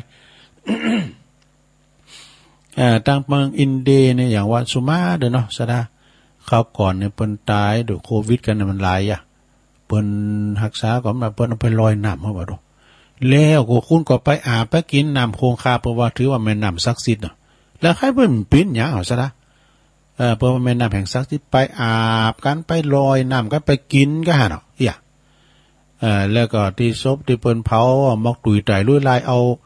ามติมาแล้วก็อยู่ลงน้ำซะนะปิ้นอาหารเต่าก้ามจังกะไอ้ปลากันเนี่ยนะแม่น้ำคงคานั้นมันจะกุยกีแล้วเรากว้างแล้วตู้ได้ไปก็หันในโทรทัศน์หันใน ไม่ได้ไปไหนเมืองยองนี่ยังไม่ได้ไปอันนี้ก็เกี่ยวกับเรื่องกาเนาะนะกานี่เรื่องแห้งแต่ก่อนบ้านเฮาเมืองเฮาก็มีหลายเฮาไปพองก่อนเนี่ยก่อนซะนะบ้านแห้งเมืองแรงตังปุนนะประเทศเอธิโอเปียกาเนี่ยคูณเปิ้นอพยพนะโหป้อมปอกคอกไปแขกน้อยแต่ๆนั้นละอ่อนพออย่าคุ้นเฒ่ากันว่าตูอันเตียวไปเขาจะอพยพไปไหนเนาะการมีการตายไปก็เอาตั้มไว้หั่นน่ะแห้งก็โตยไปอันน่ะการมีศพมันก็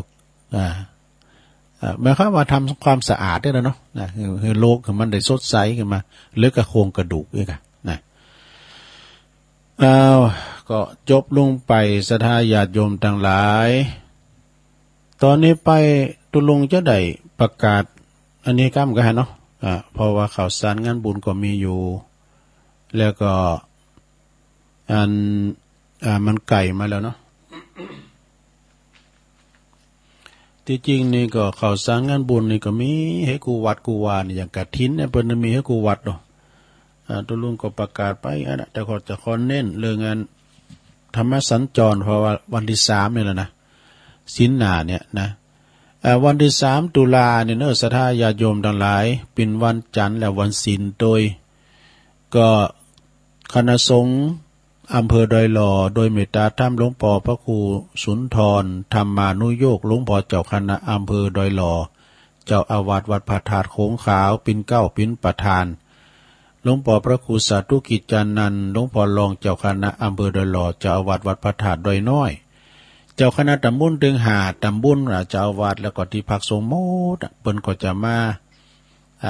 จัดโครงการธรรมสัญจรฟังเทศน์ฟังธรรมกันที่วัดพระธาตุดอยน้อยเนอะตุลุงก็อยู่ในพื้นที่นะ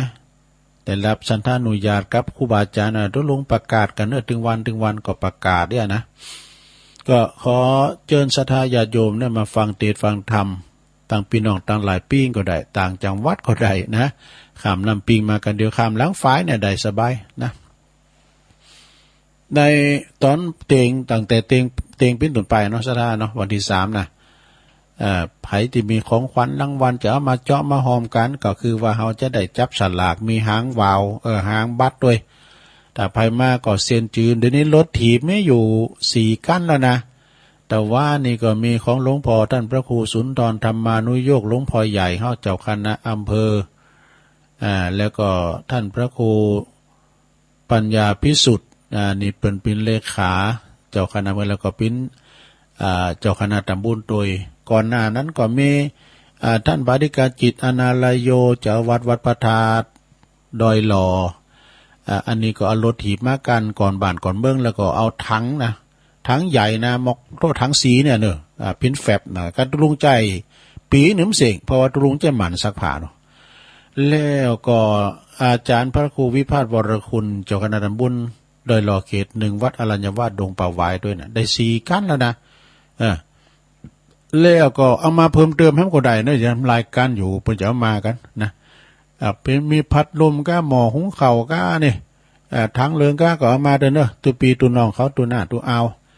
มาเจาะมาหอมกันมาลุ้นรางวัลกันนะวันที่3นะโยมเนอะที่วัดพระธาตุดอยน้อยฟังเทศจากพระเดชพระคุณพระเทพรัตนนายกเจ้าคณะจังหวัดลำพูนเจ้าอาวาสวัดพระธาตุธาริพุนใจวรมหาวิหารเนาะเทศทำฟังทำจบแล้วก็ลุ้นรางวัลกันต่อไปคืนกำไรให้แก่ท่านผู้ฟัง วันที่3นะโยมเนี่ยมาฟังกันได้ถ้าใครไม่ได้มาก็ฟังทางระบบทางวิทยุกันต่อไปเป็นถ่ายทอดเลยวันที่10 ตุลาก็ มหาทานกฐิน200 วัดที่วัดม่อนฤาษีในเมตตาธรรมอาจารย์พระครูสุเมธธรรมเสวีก็พร้อมด้วยคณะสัตยาเนอะ เพิ่นจะมีทานกฐิน200 วัดนะไปจอมกันเนอะเป๊กเดียวก็ถึงวัดนะตั้งแต่วันที่29ไปเลยนะโดยมหารัตนอุบาสกทานนายกอบจคุณพิชัยเลิศพงษ์อดิศรนะเปิ้นเป็นประธานฝ่ายฆราวาสฝ่ายภายในก็ได้รับเมตตาอันยิ่งใหญ่ในเจ้าพระคุณสมเด็จพระมหาธีราจารย์ตังกรรมการมหาเถรสมาคมวัดเชตุพลวิมลมังคลารามเปิ้นจะได้เมตตามาเป็นประธานฝ่ายบรรพชิตเนาะตัวเจ้าปันตุนน่ะหลายแล้วนะเกิดในสายจอนะรูปมาช่วยงานนำดูเนาะแต่ละวัดหาตุน200 วัดก็ปันนั่นล่ะสะได้จะไปหน่อยหรือตัวเจ้าเนอะให้แต่มาเปิดโรงทานก่อมาประกาศในขายจะไม่ขายเข้าก่อมานะที่วัดมอนฤาษีเนี่ยวันที่30 ตุลา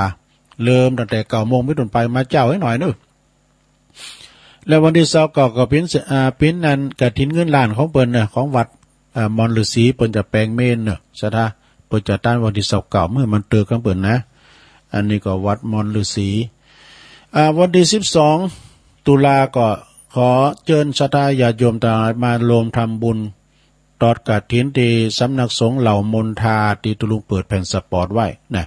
แล้วก็เปิ้นจะได้วางศิลาเลิกมาตอกไม้มงคลกันนะประกาศกันถึงวันพี่น้องก็จะมากันหลายห้องน้ำห้องสุขาก็สะดวกสบายแล้วนะ12 ตุลาเนอะเวลาบ่ายนะมาตอนเจ้าก็ได้มาปักไม้มงคลกันมาตอกไม้มงคลกันเนอะอันนี้ก็ถ่ายทอดเสียงเหมือนกันนะ12 ตุลา13 ตุลาก็ไปปุ่นตีตานศาลาการประเรียนวัดทุ่งเศรษฐีแล้วก็ตอดกฐินด้วยแล้วก็จะลองด้วยมีโหวัดด้วยเนอะที่วันที่13 ตุลานะเปิ้นจะมีสวดมนต์ตันด้วยพุทธาภิเษกเสกซ่อมยอมยศด้วยนะที่วัดทุ่งเศรษฐีสันต่อเวียงป่าเป่า13 ตุลาวันที่14 ตุลาก็ที่วัดสันกาวานเด้อตำบลแมกกะอันนี้เปิ้นก็จะมีการตอดกฐินพร้อมกับจะมีการวางศิลาฤกษ์สร้างพระธาตุเจดีย์ตัวเนอที่วัดสันกาวานในเมตตาธรรมอาจารย์ท่านพระครูสังวรศิลพิพัฒน์เจ้าคณะตำบลเนาะวันที่15 ตุลาก็ที่วัดใหม่สันตึงตำบลโขงเปาจอมตองเนอเปิ้นก็จะตอดกฐินพร้อมกับวางศิลาฤกษ์สร้างพระธาตุเจดีย์ตัวกันเนอศรัทธาเนอส่วนไต่สายไต่แล้วก็พร้อมกัน16 ตุลาก็งานบุญทอดกฐินแล้วก็สร้างพระธาตุเจดีย์วางศิลาฤกษ์วัดซบแจ่มฝั่งซ้ายตำบลบ้านแปะจอมตองเนอะ7 พฤศจิกาก็ที่วัดบ้านโป่งตำบลหางดงอำเภอฮอดนะมีการตอดกฐินแล้วก็วางศิลาฤกษ์พระธาตุเจดีย์เจ้าภาพเดียวกันเลยประกาศโลดเดียวเลยเนาะภาคตอนบ่ายเนอะสดาเนอะเอางานต่อไปวันที่11 นะโยมเนอะ 11 ตุลานะวันออกพรรษาแล้ว1 วันก็คือเป็นวันตักบาตรเทโวหน่วยอบรมประชาชนประจำตำบลวัดเกตกาลามโดยเมตตาบารมีธรรมหลวงพ่อพระครูสันติเจติยากรรองเจ้าคณะตำบลก็ดีคณะสงฆ์ในตำบลก็เพิ่นจะมีการตักบาตรเทโวโลหณะขึ้นในวันที่11เนอะเวลาก็7 โมงเจ้าเป็นต้นไปนะพระสงฆ์จำนวน29 รูปก็เลยประกาศจนไปที่มีข้าวสารอาหารแห่งก็ไปเนอะแล้วก็ตีหันก็มีวัดไฟหินด้วยเนอะมช.อันนั้นประจัดกุปีเนี่ยวัดตุปีหนุ่มก็นะก็ปากันไปสถา23 ตุลาก็งานบุญกฐินที่วัดผาเงือพระนารามตำบลนครเจดีย์นะเปิ้นสร้างโบสถ์แล้วก็กุฏิโดยสายคูบาลานะท่านคูบาลาหรือว่าท่านพระอธิการธงชัยติธรรมวรธรรมโมเนาะเปิดว่าทอดกฐินบุญใหญ่แห่งบารมีแห่งชีวิตนี่ก็ขอประกาศเนื้อสดาเราต่อไปงานวันที่22 ตุลาก็วัดม่อนห้วยแก้วอาจารย์สมหวังเนี่ยตอดกฐินนะฮะแล้วก็วันที่23วันติดพอดี23 ตุลานี่ก็เจริญปอนแล้วก็เรียนเชิญสดาญาติโยมทั้งหลายรวมทำบุญแสดงมุทิตาจิตฉลองอายุวัฒนมงคล63 ปีพรรษา34ในงานทอดกฐินโดยของท่านพระครูวรวัฒน์พิสารภูลศักดิ์พรหมเสนนะฮะตุปิศักดิ์นะ เวลา9:39วัดวังกูนะณวัดวังกูตำบลน้ำดิบอำเภอป่าซางก็จะได้มีการเจริญพระพุทธมนต์สื่อโบราณจัตตาลงแบบล้านนาโดยไปแสดงมุทิตาจิตด้วยเนอะนะที่วัดวังกูแล้วก็วัดป่าปี อันนี้สายว2ว8นะตุลุงไป2เตอละนะครับอันหนองล่อง1เขาเนี่ยนะครับกำนันเขากำนันก็เลยปิ้นจานไปแล้วปิ้นจานประจำคืนว2ว8ปิ้นนานจันเจริญลมดำบุญปิ้นจะพาถอดป่าถอดกฐินมหากุศลด้วยกันเนอะแล้วเปิ้นบูรณะปฏิสังขรณ์โฮงเก่ามันเป็นโฮงใหม่มันเป็นโปกเนอะซะนะโปกขึ้นเพื่อจะบูรณะเนี่ยมันโทรมลงไปณวัดป่าปีวงเล็บพระเจ้าอมลิ้นหมู่4ตำบลศพแม่ขาอำเภอหางดงจังหวัดเชียงใหม่วันเสาร์ที่เก่าเนอะตุลานะเวลาก็ 13:39 นะอันนี้ก็สกาย02แล้วก็พร้อมกับสกายทั้งหลายฝากประกาศมานะงานต่อไปสดาญาติโยมทั้งหลายเฉพาะเดือนตุลานะ1 ตุลาก็วัดมงคลเวรุวันเนาะเพิ่นจะกินสลากบันปักก็แต้นนะวันฮือกะวันพุธกันเนาะวันนี้วันที่29แต่กะวันพุธละเนอะ1 ตุลาสลากพัฒทหารวัดมงคลเวรุวันบ้านปังกอตันตำบลนครเจดีย์อำเภอป่าซางเนอะโดยท่านพระอธิการเกษมสัทธาธิโกนะตุปีเกษมตุลุงเสมเนี่ยเปิ้นเขามีการไม่งานวันใดนะเปิ้นเอากาแฟไปเปิดเนอะเปิดเป็นโฮงตาลโปดตัวประหยัดทั้งวัดขนาดคูณเปิ้นมากินกันเนอะถึงวัดเจ้าบัตรมุนตรงหลุมแล้วมากินน่ะแล้วเปิ้นก็มีเลนหยอดมานี่เปิ้นก็เอากาก๊อกกามจังน่ะมันจะว่าได้มามันได้ด้วยแต่ว่าโซนกาแฟเปิ้นมีอันนี้กาแฟสดน่ะเปิ้นแปลคนเดียวล้ำเหมาะเท่า1 ตุลาเนอะพวกนี้นะสะท้า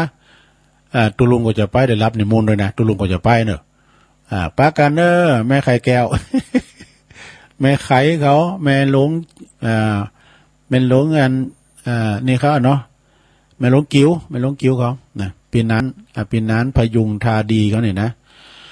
1 ตุลาเนี่ยเริ่มก่อนตั้งแต่เวลา 8 โมงเป็นต้นไปนะวันที่3 ตุลาก่อนท่านพระมหาสมชาติชาตปัญโยเนอะขวัญใจพี่น้องทุกทั่วไป อันนี้มนุษย์ล่องหนไปโพธิหันไปโพธิไปเยี่ยมคุณไข่ก้าเนี่ยมาโดยจิตศรัทธาโดยจิตเหลื่อมใสเรียกว่าจิตอาสา8 คำเนี่ยนะก่อนวันที่3เนี่ยนะศีลหนานี่เปิดจะไปแสดงธรรมตีสำนักสงฆ์หอมบุญเนอะตีหลวงพ่อมานิดนะศรัทธาก็ไปเกมฟังกันเนอะเป็นเทธรรมมนเนอะพระจะรวมทำบุญกับเปิ้นก็เจิญใดนะฮะที่สำนักสงฆ์หอมบุญแล้วก็วันที่6 พฤศจิกาสำนักสงฆ์หอมบุญก็ได้รับกฐินด้วยนะก็ประกาศไปกินไปตานด้วยกันเด้อเปิ้นย้ายใส่บาตรตั้งแต่เจ้ามาถึงเวลากินข้าวงานแล้วมาใส่ตลอดท่านมาหายนะวันที่24 ตุลาก็งานบุญกฐินทอดที่วัดพระธาตุดอยหล่อเนอะดอยหล่อเปิ้นก็จะมีทอดกฐินแล้วก็วันที่30 ตุลาก็ขอเชิญพี่น้องศรัทธาร่วมทำบุญทอดกฐินสามัคคีณวัดป่ารกฟ้าตำบลหนองยวงอำเภอเวียงหนองหล่องจังหวัดลำพูนเนอะเติมบุญหนุนบารมีสร้างมหากุศลนะประธานกฐินปีนี้ก็ได้รับความอนุเคราะห์จากปเล่งอินตาปเล่งลัดนะซึ่งเป็นพิเกวัดโดยพินปอจานด้วยคุณแม่สมนาแม่เตบนะวงสายะพร้อมเลยขอบโคแล้วก็คณะสัตยาวัดป่ารกฟ้าทุกหอหลังคาเฮินเนอะเปิดจัดตอดในวันที่30 ตุลานะในเมตตาบารมีธรรมอาจารย์ท่านพระครูสุนทรปัญญารัตน์ซึ่งก็เป็น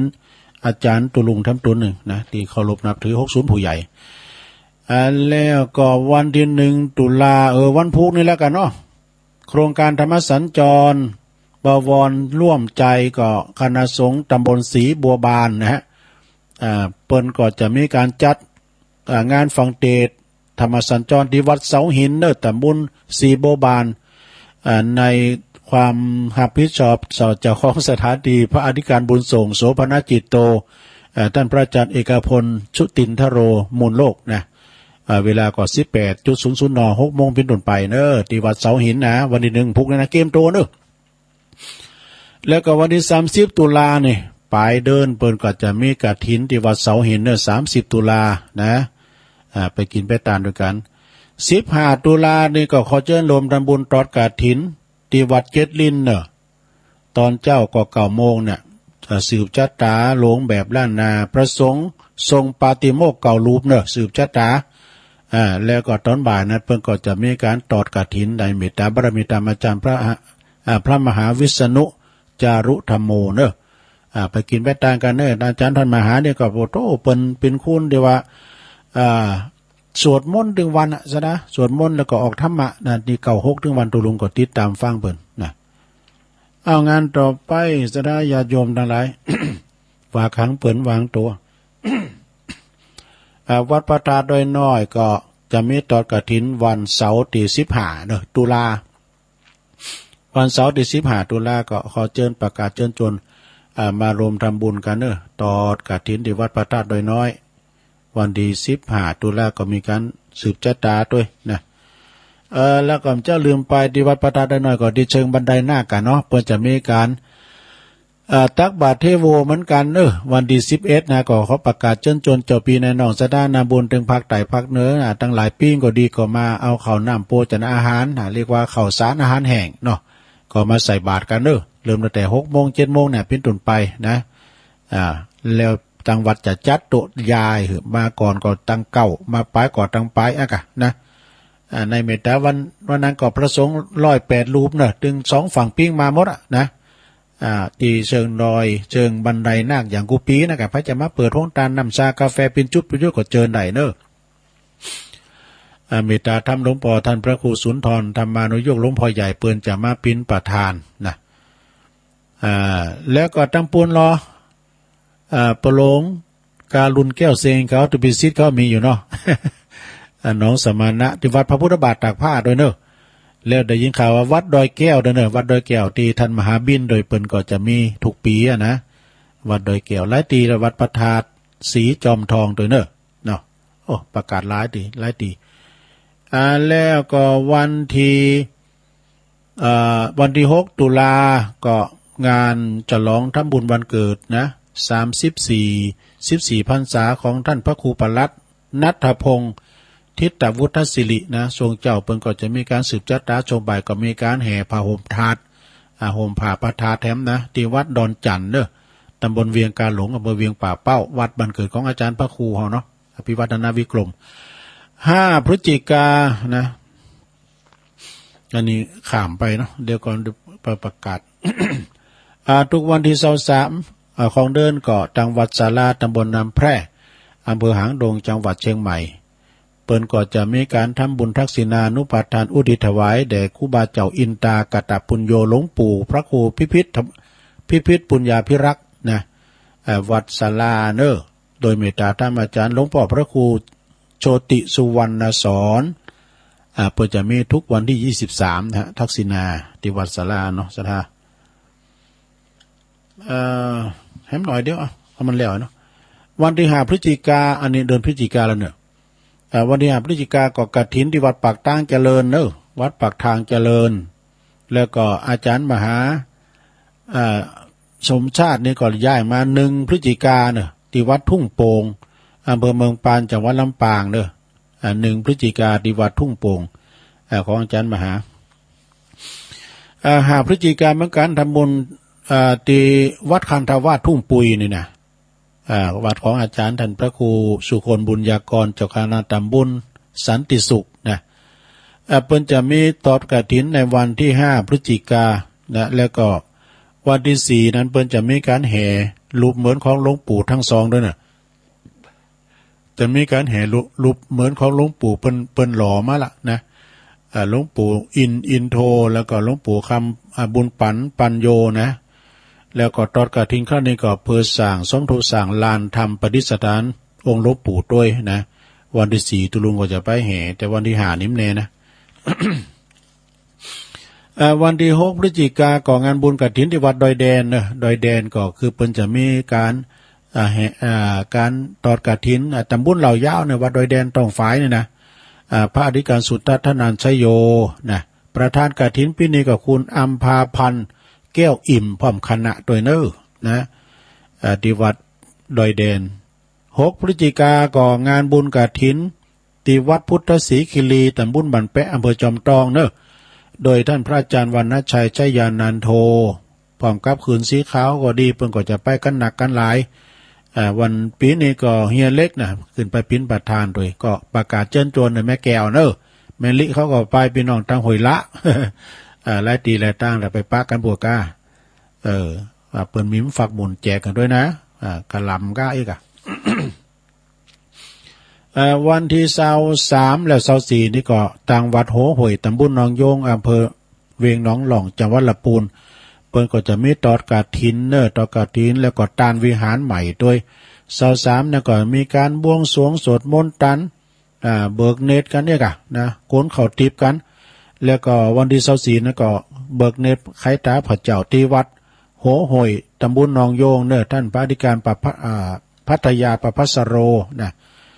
พร้อมกับคณะศรัทธาวันที่5พฤศจิกายนก็ที่วัดหนองเหงตำบลสันติสุขอำเภอดอยหล่อท่านพระครูวรธรรมานาถบนจะมีงานบุญใหญ่จะร้องอายุวัฒนมงคล60ปีโดยตอดกฐินด้วยก็เลยประกาศเชิญชวนสดาไปรวมทำบุญกับเปิ้นแสดงมุทิตาจิตแล้วก็มี7พฤศจิกายนนะก็ขอเชิญรวมงานบุญใหญ่เททองหล่อพระพุทธรูปนะที่วัดเหล่าป่าตานอำเภอแม่แจ่มโดยเมตตาท่านอาจารย์พระครูประหลัดบดินทร์ศรีละสังวโรพระอาจารย์เบิ้มวันที่6นะก็ตอดกฐินที่7ก็เททองหล่อกันต่อไปคณะประสงค์ตั้งเฮานี่ก็จะไปกันหลายอยู่นะวันที่23ตุลาก็ทอดกฐินวัดจันทร์ของอาจารย์ท่านพระมหานิคมวันที่23ตุลา6ถึง8ธันวาก็เปิ้นจะมีงานตัดไว้ลูกในเม็ดที่ปุณวัดกาลยานิวัฒนาเนาะ6พฤศจิกายนก็ที่วัดสันเมืองนะโอ้6นี่หนักขนาด6พฤศจิกายนนะวัดสันเมืองตำบลหนองหลองอำเภอเวียงหนองหลองวัดอาจารย์เมียนหลักนะพระครูนันทบุญยายเขตปกำนันวิวัฒน์ปัญโยยอดเขานี่เปิ้นจะมีวันที่66พฤศจิกายนที่วัดสันเมืองนะของจริงก็มีหลายอยู่นะอันเอาเฮ็ดได้อีกของน้องสะดาเนาะก็เดี๋ยวก่อนนะตุลุงเปิดมือถือก่อนนะ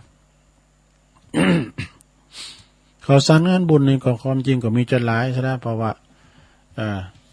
กฐินอุดถึงว่ากฐินเนี่ยมีให้กูวัดหน่อยซะนะน่ะ มีให้กูวัดกูว่าเนาะที่เปิ้นมีเปิ้นก็ไปเอาที่กฐิน200วัดนี่กันเนาะโอ้เรื่องงานปล่อยโลงเกิดหน่อยซะนะเนี่ยหาตั้งไปกันนะสอสตั้งเลนไว้นะสอสตั้งเลนบาทเลนหาเลน10เข้าไปใส่ไปตึกไหนตึกหันทำเมก็คนอื่นเป็นต่อไปทำนะเจ้าของภาพหรือว่าเจ้าของวัดไปใจอ่อนเนี่ยโต้มได้ว่าตั้งเหรียญเนี่ยข้านนับเอาไปใจจีตนาก็ใส่ใบลอยกับเสียงดื้อ20,000กันนี่ ก็เจ้าภาพใหญ่เปิ้นมีแล้วทนายก้องหันล้อเนาะหลายๆคณะภาพเปิ้นนะแต่ก็เอาไปไปกินไปทานกันนะศรัทธาญาติโยมทั้งหลายเด็กกันศรัทธาตรงเปิดมือถือก่อนวันนี้เปิดสายเจ้าให้หน่อยนะอินดูพี่น้องเปิ้นไข่อู่แล้วก็คือโอกาสกับศรัทธาที่เปิ้นไข่อู่ก็อู่กันมาอู่กันเอามาปอสมโคนก็ปันคนอื่นอู่พอง่ายกันเนาะตักตังลายนะโอ้โหขอความเขากลุ่มเทพารักษ์นะ17นะเพื่อนพ้องน้องพี่ว2ว8นะปอคันธาวาสตุ้งปุยอันนี้ก็เป็นพินตั้งลายแล้วก็ศรัทธาในพระสัทธรรมนะฮะเมษานี่ก็อยู่วัดศรีสุพรรณนี่นะแม่มะลิวันนี่กูอยู่แม่อายนะอื่นประดังนาเมืองด้วยคุณแม่กันดาศรีเนตรอันนี้อยู่หางดงฟังชัดเจนดีแม่จิรพันธ์โมป้อฝนตกตัวเจ้าโอ้ปุ่นก่อต้นนี้อ้อยก้ามนะจบไปละย่างไปละแม่พันธาวันนะอยู่ป่าไม่แดงนะเห็นกำลังใจตุลุงเนอะว่าไม่ลงสายฝนจันกุณะน้องผ่าขาวเนาะพี่น้องหลายปีแม่ครูทองคำที่วงคำเนอะจากเสาหินสีโบบานอสมดีเด่นระดับภาคแล้วก็แม่สีโนนสีจมกันเนอะฟังอยู่ตุลุงอันนี้ปุ่นอยู่สันนะอยู่ปุ่น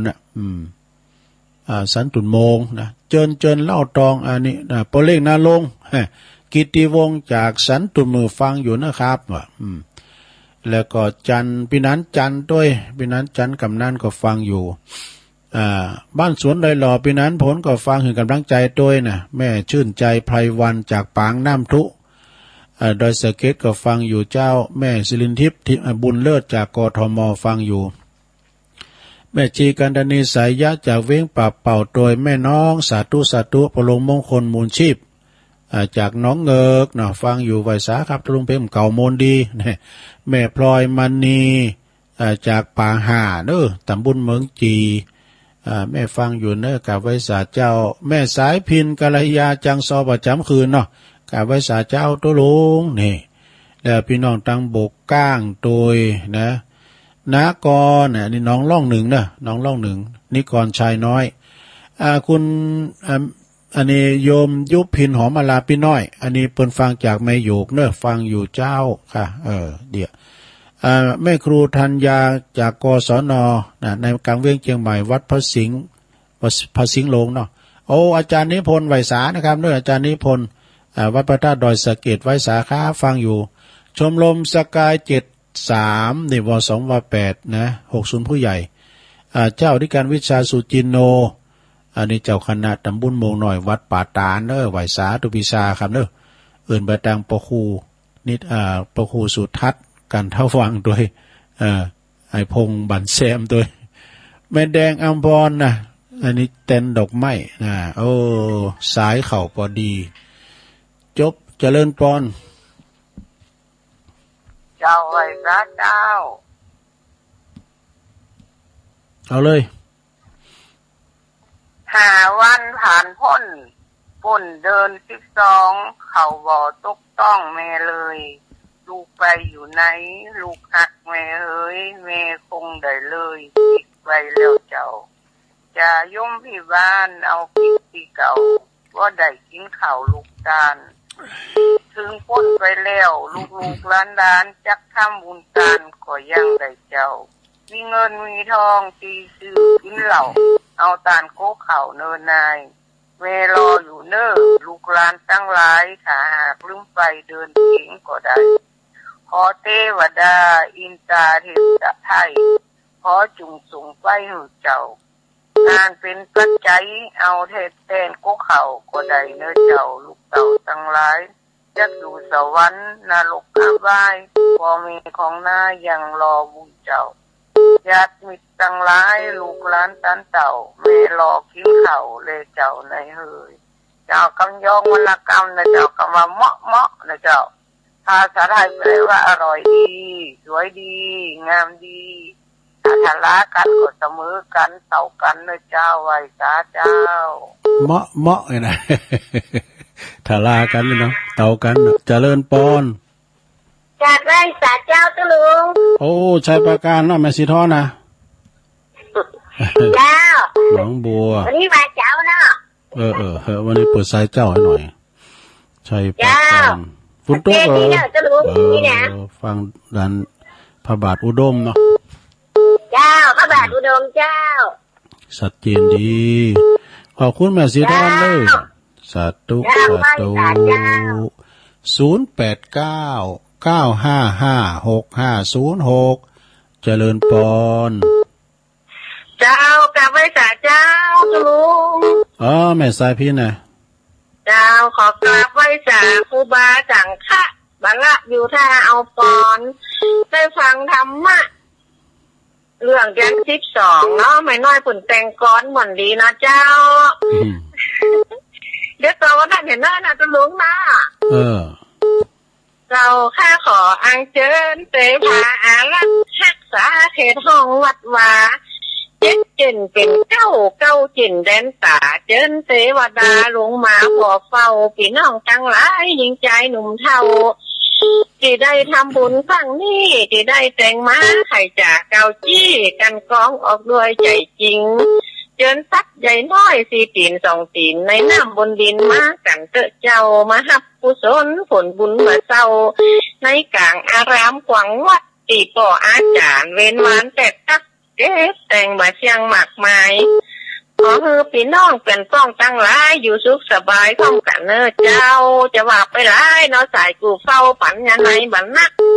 ปลูกดอกแต่ติดต้นแต่ลักโจกก่อนกับเอวังเรื่องนี้บัดต้าวันนาปะกันขอโปงวางเดี๋ยวนี้กันเนอเจ้าเรื่องกินข้าวสลาเจ้าตุลุงเจ้าจะไว้ใจตุลุงนะตุลุงนะโอ้ยินดีแม่เด้อเจ้าขอบคุณเจ้าตุลุงสาธุแม่สายพินกัลยาเนาะนี่ก็เปิ่นมาเล่าข่าวเจริญป้อนภาษาเจ้าตุลุงไม่สาวรักนะเจ้าแม่สาวรักเนาะใส่ประการวันนี้ได้จังหวะเจ้าตุลุงกบก็ได้เลยเจ้ามาเจ้าเลยเจ้าฟังตุลุงอยู่เจ้าโอ้ยินดีละลายเนอะเจ้าพระบาทอุดมนะเจ้าตุลุงโอ้สัจจีนดีกะเจ้าวันนี้ตุลุงอารมณ์ดีเนาะไข้หัวตลอดเจ้าไหว้สาเจ้าตุลุงชักเตือนมาก่อนใส่อารมณ์พอนะเตือนก่อนแตนซิ่วเปิ้นจืนโนภาก้ากับวันโนภาดลอยู่หั่นเนาะไปปอจีฟังอยู่ปอจีตุ่นนุนเจริญปอนกับภาษาเจ้าตุลุงแม่สมผัสเนาะฟังชื่อที่2ปลายแล้วโอ้ฟังต่างเพลงมาแล้วนะแม่ย่อยสันทรายพวกฟังได้อยู่แม่ย่อยสันทรายเรื่องลูกหาคุณนั่นก็แป๊มอย่างคนเจ้าปัจจุลุงเจ้าอ่อยมากรรมก่ะแล้วย่างไปแล้วย่างไปยินดีเจ้าสาธุสาธุนะ089-955โอ้เข้ามาได้6506เข้ามาเจริญปอนเจ้าเลยสาเจ้าตุลุงวันนี้อารมณ์ดีสงสัยได้กินฟักปังเจ้าอุ้ยสาวเจ้าไอ้เนอมันนั่นคนก็มาตกพ่อนก็ได้แต่กะไม่ถ้าจะเอาเฮ้ยมันจะมาแถวแล้วหรอกตอนนี้ตกมาหน่อยนี่เจ้าตกมาหน่อยต้มปลาไหลก่อนแต่ตุลุงเนอวันนี้ไปจองตุลุงจองรับละไปพินอย่างผู้ก็ฟังเหมือนกันเนาะตะวันจากเมืองวะนะอุ้ยสาวนะฟังกันไปแต่ว่ามันตัดลกก็ยินดีโดยคลายเขตไปเนาะตัวลุงนี่ไม่นำทำคำสอนอย่างนักนะให้กำลังใจกันได้ฟังอมนเจริญปอนโดยสาเจ้าตุลุงฟังแต่เจ้านะลงมุติสามการจะได้ฝนตกขนาดเด้อใส่ทองคุณโต๊ะตรงหมดตรงงานตุลุงเจ้าดีกันใจว่าจะลมเนาะเจ้าวันนี้ก็หมอนหน้าตัวเจ้ากำลังใจตุลุงนะเจ้ายินดีเนอะฟังตุลุงแล้วบอกเครียดสาธุเจ้าตุลุงในวันที่20อ่ะหมอนัดไปตัวตุลุงมองจะไกลด้วยได้รอเนี่ยได้นะหมอนัดเจริญปอนมาที่การเจ้าตุลุงยายพรมาแล้วยายพรล่องวัวแดงฉันกำแพงเชียงใหม่ยายพรรับหลักกันพองกล้ารับนี่รับพูดก่อนพูดเอาทำมาติดแล้วมากล่อมรับไปกันมาวันนี้ไม่ได้ติดทำในก้ามผูเอาทำมันปอนานปั้นมาแต่ว่าฟังหายมาใช่ละดีกันยินดีหลายๆฮะยินดีหลายๆด้วยจะทำอาหารเยอะไปด้วยร้านเราไปวัดน่ะเหล่ามนทามากับ12นะมาเด้อว่ามันเยอะไปน้อยไปต่อไปบ่โอ้ก็เพิ่นจะมาหาเปียถ้ามาหาว่าเล่นถ้าอยู่ได้มาแหละยินดียายพรเด้อสาธุสบายใจเจริญปอนติดแล้วเด้อไหวสากับนมัสการโอ้ไหวสาตัวปีครับไหวสาวันอยู่นะวันตลอดท่านอาจารย์สมเพชรปัญญาโนเป็นครับคุณโทรไปหาเล่นหนาฝอยครับอันนี้ตัวปีแป้งใดวันนี้ว่างครับวันนี้จะนัดเตรียมจะประชุมเรื่องการตั้งประจำปีกระถิ่นนะครับ วันที่3 ตุลานะครับกฐินอ่ะขอเมตตาทำจุลุงประชาสัมพันธ์ให้ผมหน่อยนะครับได้ก็23 ตุลาเนาะกฐินเนาะตุลากฐินครับผมได้ก็9 โมงครับ9 โมงครับกฐินครับที่ครับดีละ23นี่หลายตีเด้อก็ปีหน้าว่าสลากปีหน้าเอาสลากกันเนาะสลากจะกดไปหาบ้านว่าจากกูเขาลืมกันอ่ะเนาะว่าขาวนี่3 ปีเพิ่นเอาเตือนนะท่านพระครูว่ากูละอ่อนเขาลืมครับก็ที่ด้านของกฐินเรียกกฐินนะครับเพราะอะไรกฐินจากสมุทรสงครามญาติโยมครับสมุทรสงครามเนาะบ้านนี่ก็รวดกฐินก็เพิ่นเป็นกฐินกองนะครับครับก็เลยเอาโอกาสขนาดตัวสื่อโพราชตาที่บ้านที่จิตวัดที่ของพ่อที่เจ้าภาพกฐินในวันใหญ่จะเรียกมันพ่อไหมครับครับไว้สาตัวลุงเมตตาสาจารย์เด้อถ้าได้ประกาศนะสาธุพระอาจารย์สมนึกหรือว่าสมเพชรปัญญาโนเนอวัดป่าไผ่บ่อทองเนาะเพิ่นดูแลครูบาตุย23 ตุลาพุ่นเจริญปอนไปสาครับลุงวันนั้นเนาะวันนั้นประเสริฐครับวันนั้นประเสริฐนั้นนั่นอะไรจากนั้นข้าที่จับแล้วฟังโดยเจ้าโดยที่สวดอันฟ้าสวดฟ้ากับพระมาครับฟังไปหมดไปเนาะละประโยชน์ทุกอย่างเนาะไปละฟังแล้วมันลุกมันใจดีครับไม่ได้กินแต่อันนี้เนาะนะครับกำลังใจทุลุงนะครับเน่ชัดเจนที่สุดเลยครับวันนี้ครับขอบคุณอันปนนั้นหนักๆเด้อพี่น้องบ้านไก่ทุลุงได้ดีมีสุขในวันเย็นยาวไปโลโคลมใสเก็บออกต่อไปครับเดี๋ยวไปนี่แล้วลงไป7 เดือนครับนี่ครับเจ้าทัศน์รักษาครับอันนี้พี่น้องบ้านไก่เนี่ยปนนั้นประเสริฐยายน้อยมันได้เฉลยจากการแดมพุกกันเนาะเจริญปอนไปสาธุ60ผู้ใหญ่มาแล้วปอบุญตันติดลุดว่ากันแล้วกำมาดุงตายเป็นอย่างนั้นนักความเหลือ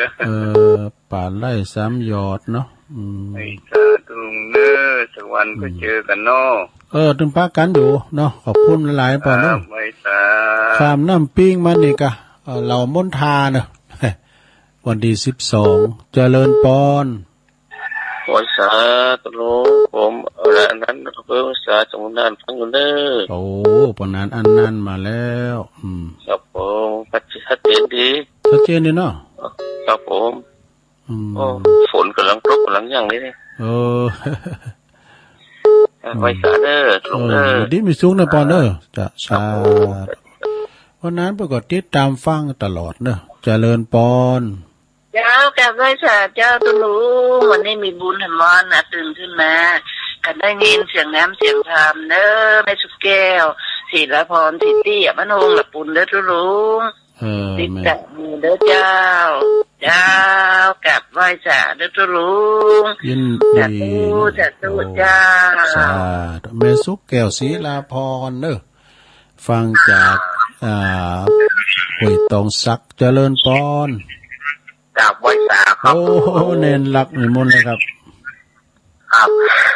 เอาไม้เข้ารวมกันเป็นมัดไปบ่ได้ฉันใดก็เหมือนกับมันสู้อันเดียวบ่ได้อันเดียวก็แควะอันนั้นมันแข็งเกินมันหนักเกินมันก็หักบ่ได้แม่นนะอธิษฐานประกอบแฝงไว้โอ้โหนะลูก5 คนตอนนี้สู่พิษกันก็สู่เขาบักฮักกันนี้มันอันนี้มันเป็นอุบายดิมันต้องดับปิ้งอะไรมันต้องเขาจะกึศใจได้คนเดียวเขาเนาะเขากึศใจได้คนเดียวครับแต่ว่าถ้าฟังไหนก็ได้แต่ว่าขึ้นห้วยตองซักเขาบดดังนะแต่ว่าแต่กะแม่เพนทำได้ฟังก็ปกติทำเหมือนใหม่เนอะแต่ว่านี่เปิ่นบ่ได้ฟังเพราะว่าขึ้นของห้วยตองซักบดดังเนาะแต่ว่าครับอันนี้กับเป็นกำลังใจหลวงลุงเสมอนะครับฝนแค่หางย่างนี่หลวงลุงฝนตกครับตกมาตั้งตี 3ปลายเมื่อหลวงลุงไหว้พระพอดี นี่อ้อยน้อยเดียวอ่ะกรมที่หลวงลุงไหว้ภาพพอดีฝนตกเนาะเป็นน้ำหยาดคือเรียบร้อยคนหยาดน้ำคือเรียบร้อยครับผมกราบไหว้ตาหลวงลุงครับโอ้ขอบคุณอาจารย์นิรักษ์หนักเด้อ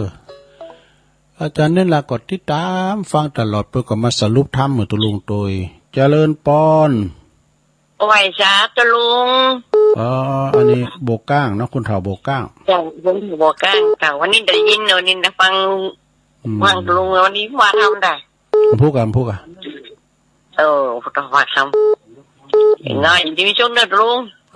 จ้าสาธุอันนี้คุณเฒ่าโบก้างทำสายเจริญปอนเจ้าไว้สักเจ้าท่านเดินอันนี้แม่จันสีเนาะเจ้าสาธุแม่จันดีฟังเจ้าแล้วเนาะเจดีอันนั้นพังกันเมื่อไหร่เนี่ยฮะเจดีที่จังหวัดพังกันเมื่อไหร่อันหันโดมได้ผอมแล้วเนาะพังดีอะไรก็ตามแบบจะคือเนี่ยคนลงเป็นกล่องนั่นเลยแม่จันสีนั่นเนาะเจ้าแม่จันสีอันนั้นวัดสุพรรณในวันไหนถ้าเปิดดูด้วยในโทรศัพท์แบบพังลงเป็นกล่องนั่นเลยแจงหัวลินเนาะแจงหัวลินนะสาธุนะแม่เด้อน้ำสายเจริญปอนกราบนมัสการครับตุลุงเป็นนั้นจันเป็นนั้นจันฟังเพลงมาต่อผมหัวครับจ้ะเพลงกำมันด้วยกันเราฟังตุลุงทุกเช้าละเป็นกำลังใจครับตุลุงครับยินดีเนอะเป็นนานเนอะเจ้าสาธุบุญมายุน200เจริญปอนภาษาจัดรู้แม่บุกแม่คำปันเนาะเจ้าปิดละท้ายละกันเนี่ยแม่คำปันอันนี้มาปิดท้ายแม่คำปันเนอะเหล่าสันปิงถ้าไผมันแจ้นกับผู้กันใหม่พุ่มกั้มเนาะอายุ18สายพอดีละยินดีแม่เด้อบุญรักษาเด้อเจ้า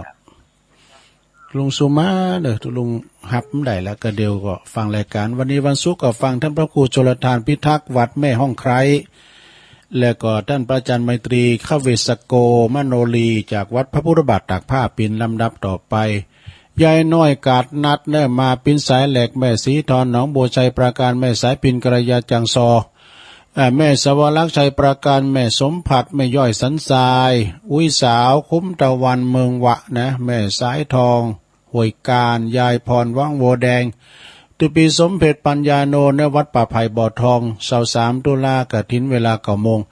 เพราะนั้นประเสริฐนาน้อยนาแดงจากจังหวัดน่านและป่อบุญตันป่าไล่จากเจดีย์สำยอดปนั้นอนันต์จากอำเภอเวียงสาจังหวัดน่าน